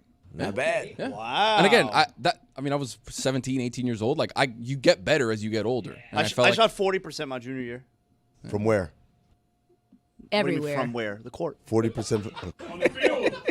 From the field, man. Somebody find me Zaz's stats. The court. I need. You shot 40% as a what were the team records? Killian and how did you NMB. Oof, we spanked that ass. All right, whatever, man. We went to You were regionals. playing against Zaslow's teams? No, hell no. No, but I I'm mean, saying in a like tournament, it would be played the MB. equivalent of playing against Zaslow as a junior. Oh, man, I At would've North beat that Miami ass. Beach versus Killian. I don't know what those schools are now in basketball. North Miami Beach has any kind of basketball history? No, we're not good. It was you. Better football. Killian has a very rich basketball history. And in that time, we had actually our rival school, Palmetto High School, literally separated by 2.5 miles from the schools. Timmy Hardaway Jr. was their best player. And so we went against Timmy 3, 4, 5 times a year in different tournaments and district games, whatever. We lost our district championship in that year to Timmy, who had 45, was shooting from half court the entire time. We played those Miami High teams that had their championships stripped. Steve Blake, Udonis Haslem. Go to teams. We played against those teams. I have erred, in a number of different ways over the course of my career and recent weeks, and today most of all, as I stumble to the finish line. I was going to say, man, you're bringing out all the tricks today. Just talking about Killian, North Miami Beach, and your high school years before the biggest game in 20 years for the University of Miami, and probably for Texas A&M as well. I have not played enough the sound of a drunk Greg Cody trying to bring this game to life from the seat of an Uber on a long drive home with his son badgering him in the middle of the night wearing holiday clothes that he doesn't like to be in because he wants to be wearing a baseball cap. Drunk breath after a surgical strike of about 40 straight beers brought by a high-powered lawyer, a founder of a media company, and several other assassins, including a sniper. Here's Greg Cody lifting us into the sky before the big game. Biggest game in 20 years. Years. How much more can I fire you up? I can't fire you up more than that. Look at that. That's old, wizened. That is an elder. Biggest game in 20 Brandon years. Marshall called him Pops the other day. Game in 20 Look, years. listen to me. This is the voice of the Miami Herald. Biggest game in 20 years. Newspapers used to matter. Biggest game in 20 This years. program used to matter. Biggest game in 20 years. Tony just said a little while ago that he was 17, and you get better after 17. You know who else is 17 years old? Malachi Tony, bruh. Imagine how good that brother is going to be. Yes. I think he's 18 now. I think he is? I think so, but Still. it's still ridiculous. Play on. Marcel Reed has thrown 6 interceptions in the past 5 games. He makes mistakes. Like I know we analyze this stuff. I don't know what the assessment is supposed to be, Zaslow, off of last night's Seattle and Rams games. They're very good teams. They're excellent if they play each other. I expect Donald to turn the ball over more than Stafford. And I'd like to watch them play the rest of the season. You can get rid of all the other teams if you want. You really can. I'd be fine watching those 2 teams play because I think those are the 2 best teams, most complete teams. Do you feel any better about Darnold after last night? No, but they can overcome it. They almost have against the Rams twice. Like, obviously, they're good enough to be able to overcome it. And that's Seahawks not had even no with Smith and Jigba doing anything yet last night. Like, Right. They Whole had first half. They had no business winning that game last night. The Seahawks. I mean, Darnold throws the interception. Down 2 scores. Down 2 scores with 2 2-point conversions. They're down with 9-10 minutes left, and he throws the interception, a terrible interception on the goal line, and they still manage to come back and win. Wherever it is that you can't predict turnovers, but you can predict more probable for Darnold to turn them over than for Stafford. Yeah, and Stafford had 457 yards last night without Devontae Adams. And imagine coming up with that on the fly, finding guys like Davis Allen, finding guys like Tony Ferguson, whatever brother Ferguson name is. Terrence Ferguson. Tony Ferguson, UFC fighter. Yeah, he one of them At hands. Kukui. But yeah, bro, I think Matthew Stafford, he might have cemented himself into the MVP conversation. With the loss? With the loss, as well as the Sean McVay. It's going to be hard-pressed to name this coach of the year this year. Imagine the Seahawks. Imagine what they're doing in Chicago. Who is the coach of the year? I can't tell you right now. Vrabel, too, is doing a great job. I just love the take, though, that Stafford won the MVP in a loss. Cement. Right. And also, too, that people not talking about enough, the 49ers right now have an opportunity to win out and play every single game, including the Super Bowl, at home throughout the playoffs. Never been done. Amazing. The other thing I was going to say, though, about however you analyze things that are as random as turnovers, what do you do, Zaslow, as a college football expert, insider, and journalist, with Marcel Reed throws a lot of interceptable passes. Not all of them have been intercepted. He's got 10 turnovers. He's good for 1 a game, and in the last few games, he's had more than you would think he should have. Miami's got a good pass rush. Where it is that this game is obviously going to be decided, like all games, are who's going to turn the ball over. Miami lost when it turned the ball over 4 times against Louisville. That's how they're going to lose. I imagine it's going to be very hard for anybody to blow out Miami, given how balanced they are on both sides of the ball. Yeah, that's the part that probably I'm most comfortable with, where even if, like, Texas A&M gets out to, 10-0 lead, I think the Canes are going to score on them tomorrow. I think the Canes have way more firepower than Texas A&M. I don't really believe in Texas A&M. Didn't love them at the end of the season. Didn't love the way they looked against Texas. Especially didn't love the way they looked in the second half against Texas. Or South Carolina before that. By the way, the game against LSU too. Like, they ended up beating the hell out of LSU in the second half. But that first half, like, LSU was in that game. I think the Canes are going to be too much for them. This is all homerific as we bring up on the screen. Look at Amin just amused by the yellowing of the newspaper. Wow. There it is. What do you have? American 79, North Miami Beach 47. Well, don't pay attention to the score there, all right, because that was a James Jones-led American high, all right? What are we going to do against all-county James Jones? But look right there in the box score. Zaslow, 2. That's right. You scored 2 against James Jones. Yeah, you see James Jones right there, either 17 or 14. Old-ass I don't know box which one was score. him. But yeah, James Jones had himself a game. Me right there. So I countered his 17 with 2. Whatever. This is something Greg Cody loves to write of newspaper that looks like this. That's me. The color of unbrushed teeth. Biggest game in 20 years. Listen to me through teeth that are unbrushed. Biggest game in 20 years. That smell like 40 Miller Lights brought by Sniper, media founder, and his high-powered lawyer wife. Biggest game in 20 years. Texas A&M and UM is what? Biggest game in 20 For years. which of the 2 teams? Biggest game in 20 years. Texas A&M doesn't win 10 games a season, Zaslow. game in 20 Not even with years. Manziel. Tony, do you have your name in a newspaper like that? I do. Back in the day, that's before the internet. We would have the names of the newspapers. I actually have my name as like an 8th grader. Claudio, 28 points, whatever. Dan, they pulled up Tony's stats here, and the more I've been thinking about it, these are pretty good stats, man. First of all, shot 40% from 3 on good volume, 60 attempts in only 16 games. Second of all, when you take out those 3-point attempts, guess what your field goal percentage is? 55% from the field. This guy was an efficient player, and he bangs on the boards too. What's that, 6.5 rebounds a game?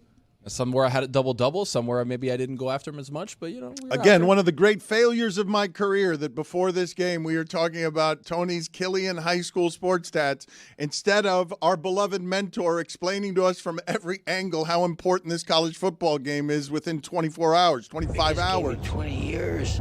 Not a lot of assists for Tony in that stats, but somebody needs Can't to do score. everything. Somebody needs to score. Damashek said that Amin is one of these cools. Why didn't you respond to that? Because I was laughing. It was funny. It was really funny how he talked, because he described it as grab ass, like what they were doing. And They were. Is PDA appropriate at a holiday party when there's a new person there that's just trying to get a sense of the playing field? Why were there public displays of affection between you and your dog? It's what I was asking before. Like, it's why I was. I thought it was strange that somebody who had been here for 2 days brought an animal around food. I'll tell you right now, that dog had some PDA with that laptop. He was licking the mouse. Going Pause. to town. What is happening, and I want real honesty from you here because I don't know what the strangest thing was from a careening holiday party. I don't know whether it was the Greg Cody surgical strike of beers. Biggest game in 20 years. I don't know whether it was Frankie dressed as Dominican Blade. That was great. And yes, that's our security. Like, he has to go to the fight with you guys if you go, right? Frankie's got to go. Whoa, if you Dressed go, like that. what does that mean you're not going now? I'm trying to think of what the group should be. I'm not sure I think it should be a surprise who ends up going, but I think somebody in our group should be going and representing the show, and somebody needs to eat spaghetti out of a bag. Guys, this sounds like a foist. It went from Dan's going to eat spaghetti out of a bag to someone from the show needs to go eat spaghetti out of a bag. We need a fat guy to do it, so it's either me, Zaz, or Chris. Zaz says it's too late for him. I don't know what's going on with Chris. I need 5 people, one of whom is funny eating spaghetti out of a bag.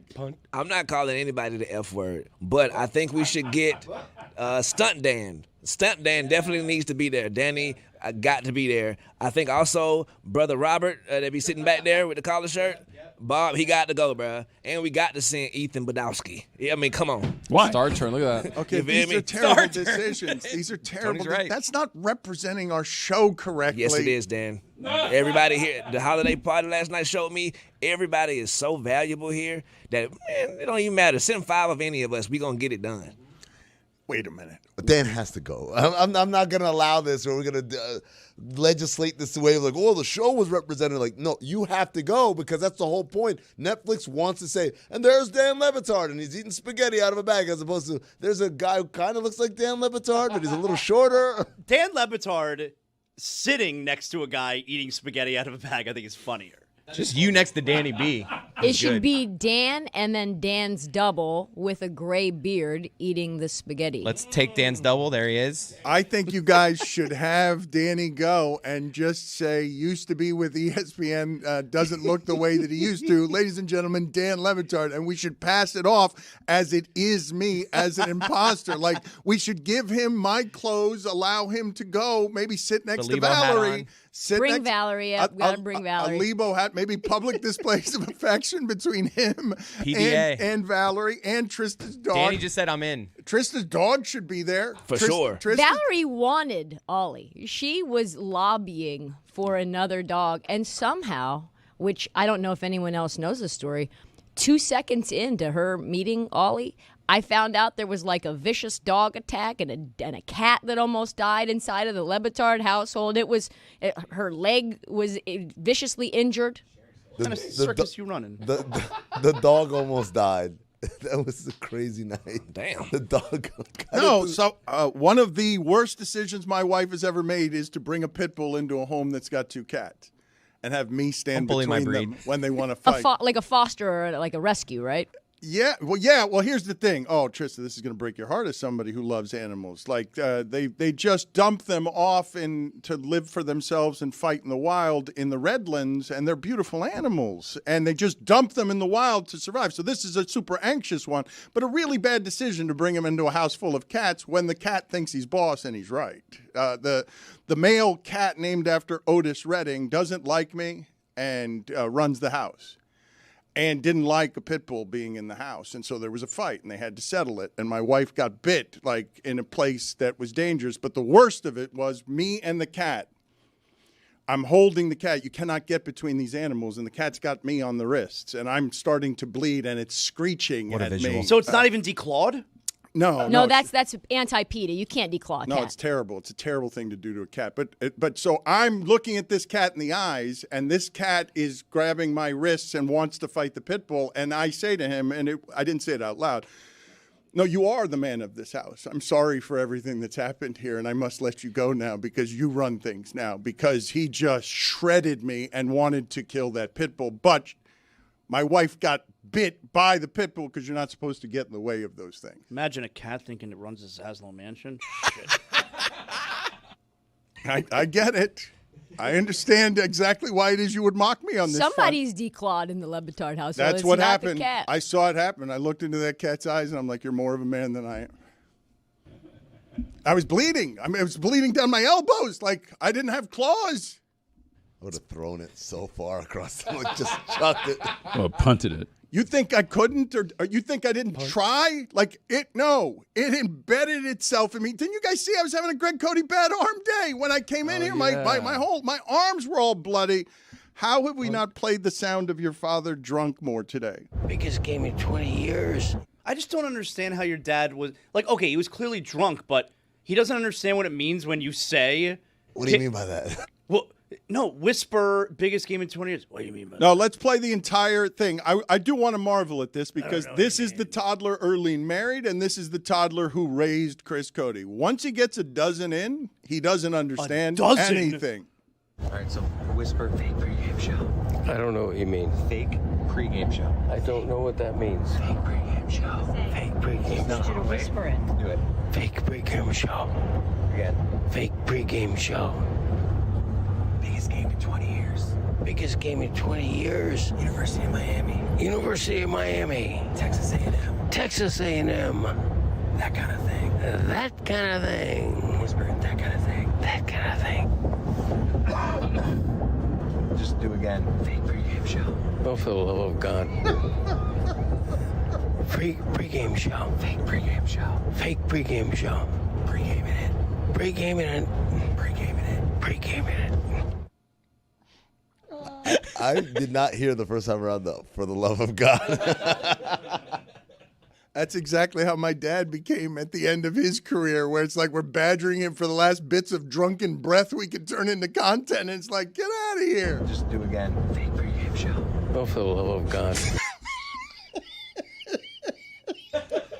For the love of God, I would like the whole world to know right now, and I'm in the predicting game. Since I'm here in Miami, the New England Patriots will lose their first playoff game this year. They are the biggest frauds in the NFL right now. They done beat up on the Dolphins, the Titans, the Browns, the Bengals, the Jets, Didn't the they beat Saints. your Bills? Yeah, and what happened last? What have you done for me lately, young Trishna? Exactly. Is that the Mondo? They're frauds. And They beat the wait, Giants. wasn't the last game that you guys played against the Patriots? You were on the ropes until the very last second? You're line stepping. I think, and the Tampa Bay Buccaneers. Bruh, just mark my word. It don't sound right now, but they will lose their first playoff game this year. I do believe that after last night's game, most of us are feeling that whatever is being played for in terms of trying to discern whether Josh Allen will get to the championship game is who's the third best team in the league. We just watched the two best. The two most balanced football teams playing football, and the only problem Seattle has is their quarterback going to turn the ball over? Sam Darnold's got the best winning percentage in the sport the last 2 years. He wins a ton. Like, that game's ridiculous. You get down 16 plus, and you lose that game 155 out of 155 times before this. But he won it. And he won it, and there was fluky stuff that happened, but I understand that there was a special teams touchdown, but at the end, and there was a weird 2-point conversion, but the game got won by the quarterback, and that quarterback has the best winning percentage in the sport the last 2 years, and nobody cares because they don't trust him. The tough thing is he's just never done it in the postseason. Regular season, Sam Darnold for the Vikings, and then it's just, pumpkin. I mean, this was the biggest win of his career. For sure. But still, you're going to get to the postseason. All right, you got to do it here, man. And it wasn't, dominant. It was this is a weird 2-point conversion. It looked like fluky. it felt like you got just kind of squeak wind. Right, they got 3 2-point conversions. Is that a record? That might be a record. Well, help me with the, I'm going to call it Achilles heel or fatal flaw of this. The Rams have lost 4 one-score games ridiculously. 4 one-score games where you're like, yeah, I kind of know they're still better. Obviously they're better than Carolina on the road, but wow, that's weird. Stafford with 3 turnovers, that never happens. That's never going to happen again. I would say it's just football, though, right? The Chiefs last year were great in one-score games, and now this year they were terrible, but that happens. Okay, but then the Eagles game, they're up 24-7 or whatever it is on the road, and then it's blocked field goals and absurdity at the end where you're like, Philadelphia's not better than them. It's kind of like the Broncos. The Broncos' long winning streak or whatever. I think it's the margin has been something like 75 points that entire time. Every game has been incredibly close for them. Grit. Is that what it is, though? Or is it like this? If this were not Stafford, if this were happening to a team that was led by a quarterback you doubt, you'd be like, what's wrong with them? What's wrong with them that they're clearly better than everybody? Didn't we just do this to Jordan Love by just merely losing to Carolina and Cleveland, where we're like, I don't trust them. They can't. Yeah, that's football, but nobody that's really good has its ability to get the number 1 seed and a bye in the playoffs affected by losing to Cleveland and Carolina. The team you're talking about is literally the opposite team of the Rams who played last night. You're talking about the Seattle Seahawks. You're talking about a quarterback that you kind of don't really trust. They lost to the Niners by 4. They lost to the Bucs by 3. And then they lost to the Rams by 2. Those are their 3 losses. So you're talking about 6-7 points between all those games, and you don't trust the quarterback, and you're looking at them and be like, that's a weird team. They should be undefeated, yet they're not. Can you give me, please, when we talk about these turnovers, how many does Seattle lead the league in offensive turnovers? Is there another team that has turned the ball over more than Seattle? Because I saw that Sam Darnold said that, and it must be so, right? If Tua's got 15 interceptions, I assume they've got fumbles here and there as well. But I think that Seattle has turned the ball over like 24, 25 times, and Chicago led the league as recently as this weekend with causing 29 turnovers. Vikings with 27, Seahawks with 26, as per StatMuse. Do you know how good you have to be to have their point differential, their record, when you're turning the ball over that much? They're playing better than their quarterback's deficiencies. They're balanced beyond their quarterback's deficiencies. Last time they played the Rams in Los Angeles, they had 4 turnovers and were trying for a 61-yard field goal to win the game at the end. That shit's going to kill you, though, in the playoffs. Like, I understand they had one of those nights yesterday, and they still ended up winning. But what if you only have to play 2 games as opposed to the Rams now have to play 3? What if you get a bye? It's what's how the Patriots cheat code was for 20 years. They just had to play 2 games, and oftentimes they're playing a beat-up bad team that did an upset, and so they're no good going on the road. No, it feels like that's the way. Like, you better only have to play 2 games. But that's what caught last night was giant. Mm-hmm. Like, I don't know if Seattle will cough this up from here because football is weird. But the best team in the sport, to most people's eyes, just took the hardest possible path when football's random, and we trusted that coach and that quarterback, and they bleeped it up last night.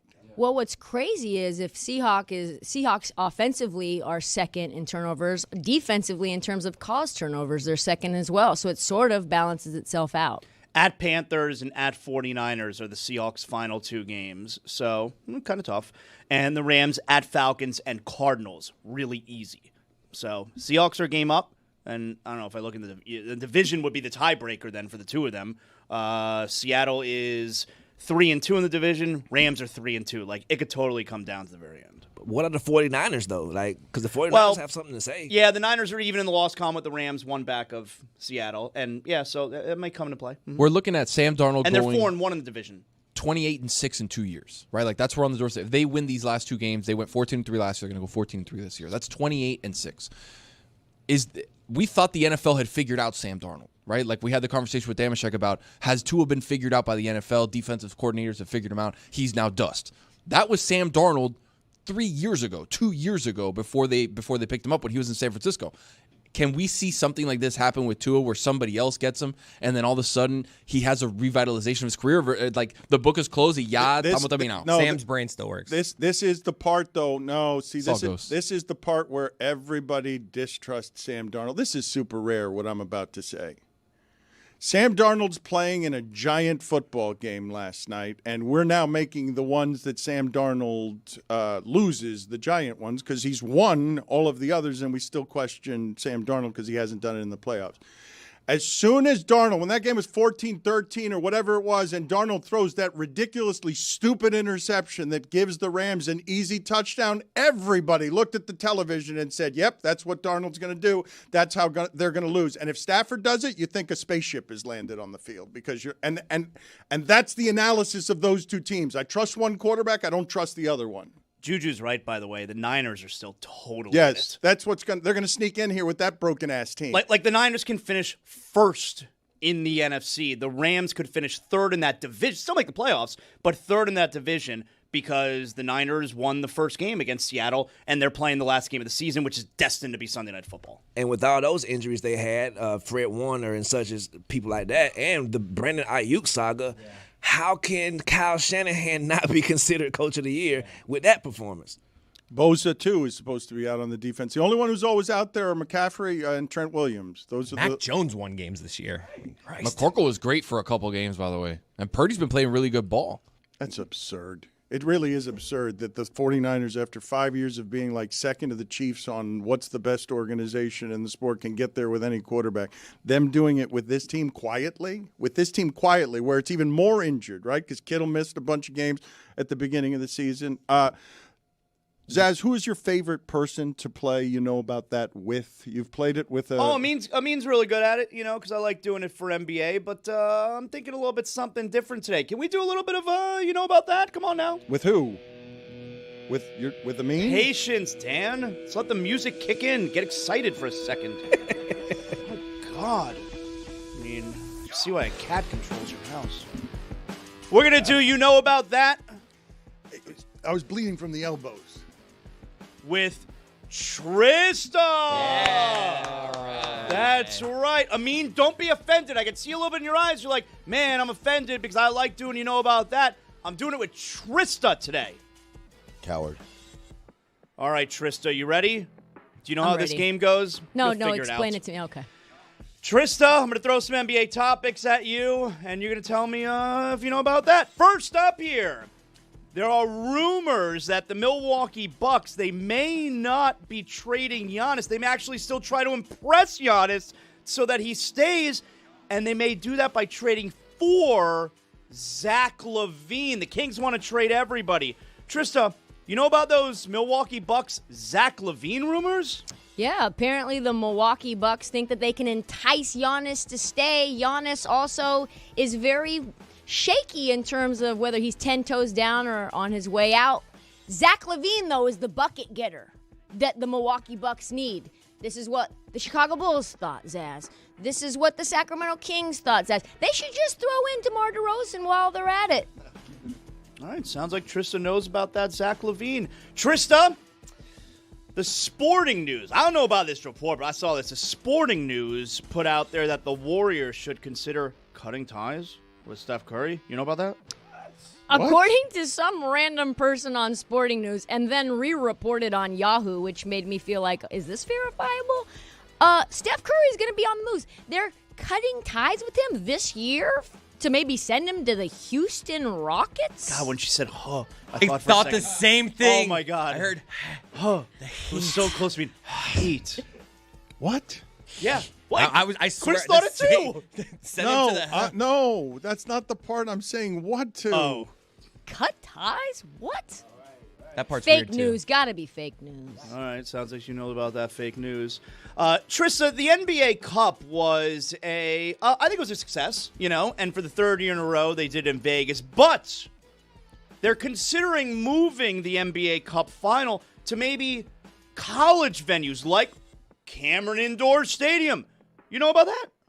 Apparently, Adam Silver just wants to change everything that's good or that we've started to like into something that we absolutely hate. Cameron Indoor, smaller venue, harder to get to. Absolute terrible, terrible take to go into a college stadium. I think Vegas is the ultimate place to go, especially with the weather as bad as it is this time of I mean, year. Chris, when she said, it was... I was so excited. Me too! Houston Rockets. I mean, they've turned on Silver. Everyone now he's the clown commissioner. Yes. Now he's the fool. I'm not gonna say that, but that is a fool ass idea. Cameron Indoor, it's a dump. And it holds like 6,000 people. It's right? a dump with a p on it. Put it on the poll at Le Batard Show. Is Cameron Indoor a dump with a p on it? Everybody knows that. Everybody knows it's a bad arena. Same way everybody knows that Derek Jeter. Bad guy. Sounds like Trista knows about that Cameron Indoor being a dump. Trista, game doesn't work if she knows about everything. Do you know that the Dallas Mavericks, they may be considering trading Klay Thompson, maybe trading him back to the Warriors? You know about that? Ooh, also Anthony Davis. Apparently, Klay Thompson said this wasn't this. I didn't sign up for all of this, as I signed up for Kyrie Irving. I signed up for Luka Doncic. It feels actually like Klay Thompson might be trying to push his way out versus the Mavericks shopping him. You know about that, Dan? I would have assumed that Klay Thompson was spent as a basketball player. Well, he's with Megan the Stallion. Yeah. Yeah. I'd be spent too. Tony, he is spent, Dan. Spent like Tony, somebody else I know. You know about that Megan the Stallion? Buddy, I know. All right. Buddy, you know? I mean, I got her confused one time with, like, Nicki Minaj. So You did. It's embarrassing. Sucker move. Whatever. I can't know everybody. Finally, Trista, Trae Young made his return last night in a loss for the Hawks. You know about that, Trae Young? Do I know about Trae Young? Didn't know until this morning, Zaz, that he actually returned. But I think they're actually shopping Trae Young still. I think this is a move to get his value up as high as possible and figure out a way to maybe get Giannis to the Atlanta Hawks. You know about that, Dan? Trista thinks that the whole thing with He didn't Giannis tell me what it was. is soap opera. it's marriage couple counseling, trying to make it work after 3 efforts, and that Giannis is just going to stay there, and we're wasting our time talking about it. I don't believe in marriage counseling. I told my wife years ago, if we ever get to a place where you suggest we should go to marriage counseling, just give me a divorce papers. What? That's wait. Hold on. Stop the segment. I don't do that. What? Yeah. I think everyone in a healthy marriage, everyone in not a healthy marriage needs marriage counseling. No, I think therapy is good. Isn't that the same thing? Where we both go and we're explaining all the things that we're mad at each other about? No, that's not for me. Matthew Berry is here. It's unfortunate because I want to talk about this with Zaslow, but we don't have time. Running out of time, We Dan. need fantasy. We need him to make us some money. Matthew Berry. Roll Tide. Matthew Berry. Roll Tide. Matthew Berry. Roll Tide. Roll Tide. That is right. Roll Tide, Dan. My son's a junior there. Roll Tide. Big game for us tonight. I don't think Oklahoma beats them for a second time. Here's what else I think, Dan. That since taking over as a starter, Jacoby Brissett is the 5th best quarterback in fantasy football. He's had at least 18 points in all 9 of his starts. And under Brissett, no team in the NFL has a higher pass rate than the Arizona Cardinals. And 4 of the last 5 quarterbacks to face Atlanta have scored at least 19 fantasy points. Since week 9, the 8th best quarterback in fantasy is Jared Goff. Over that stretch, he's averaging 290 passing yards per game. Over that stretch, only Matthew Stafford has more touchdown passes than Goff, not counting last night. By the way, the last 6 quarterbacks to face the Tampa Bay Buccaneers have all scored at least 18 fantasy points. And since week 8, no team has given more passing yards per game than the Buccaneers. They're playing Bryce Young, so let's not get crazy. I have Young at quarterback 20, but I'm just saying you could do worse if you're desperate than Bryce Young this week. By the way, Bucky Irving's had at least 17 touches in every game he's played this season. I mentioned the touches because 7 of the 9 running backs that have seen at least 15 touches against the Panthers have scored at least 16 fantasy points. Since week 8, by the way, Panthers bottom 5 in rushing yards per game and yards per carry allowed to running backs. In each of his past 3 healthy games, Tyrone Tracy has finished as a top 13 running back. He's averaging over 19 points a game in those games. Vikings have allowed an opposing running back to score in 7 of their last 8. You're not going to get this one, Dan, but believe it or not, since week 11, the 8th best running back in fantasy football is Kenneth Gainwell. He scored at least 16 fantasy points in 4 of the last 5 games. He's averaging 18 points per game. He's got a 16% target share. That's 5th among all running backs, and the over-under in the Steelers-Lions game is 52.5 as of this moment.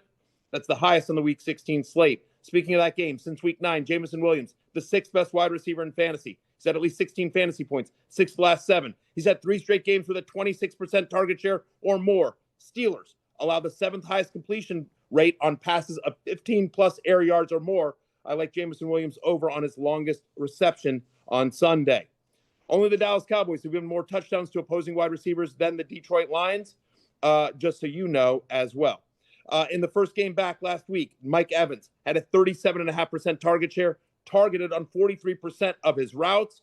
Panthers have allowed at least 18-plus fantasy points to an opposing wide receiver in 4 of the last 5.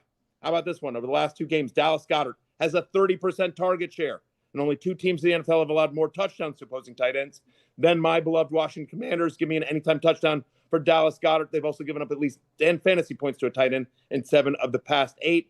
Last one now. We talk about tight ends against the Bengals.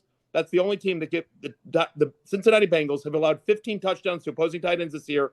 That's 5 more than any other team. 5 more. Darren Waller has seen 58% of Miami's end zone targets when he's healthy. So give me Darren Waller for an anytime touchdown week as well. Matthew Berry. Matthew Berry. Roll Tide. Matthew Berry. Roll Tide. Matthew Berry. Roll Tide.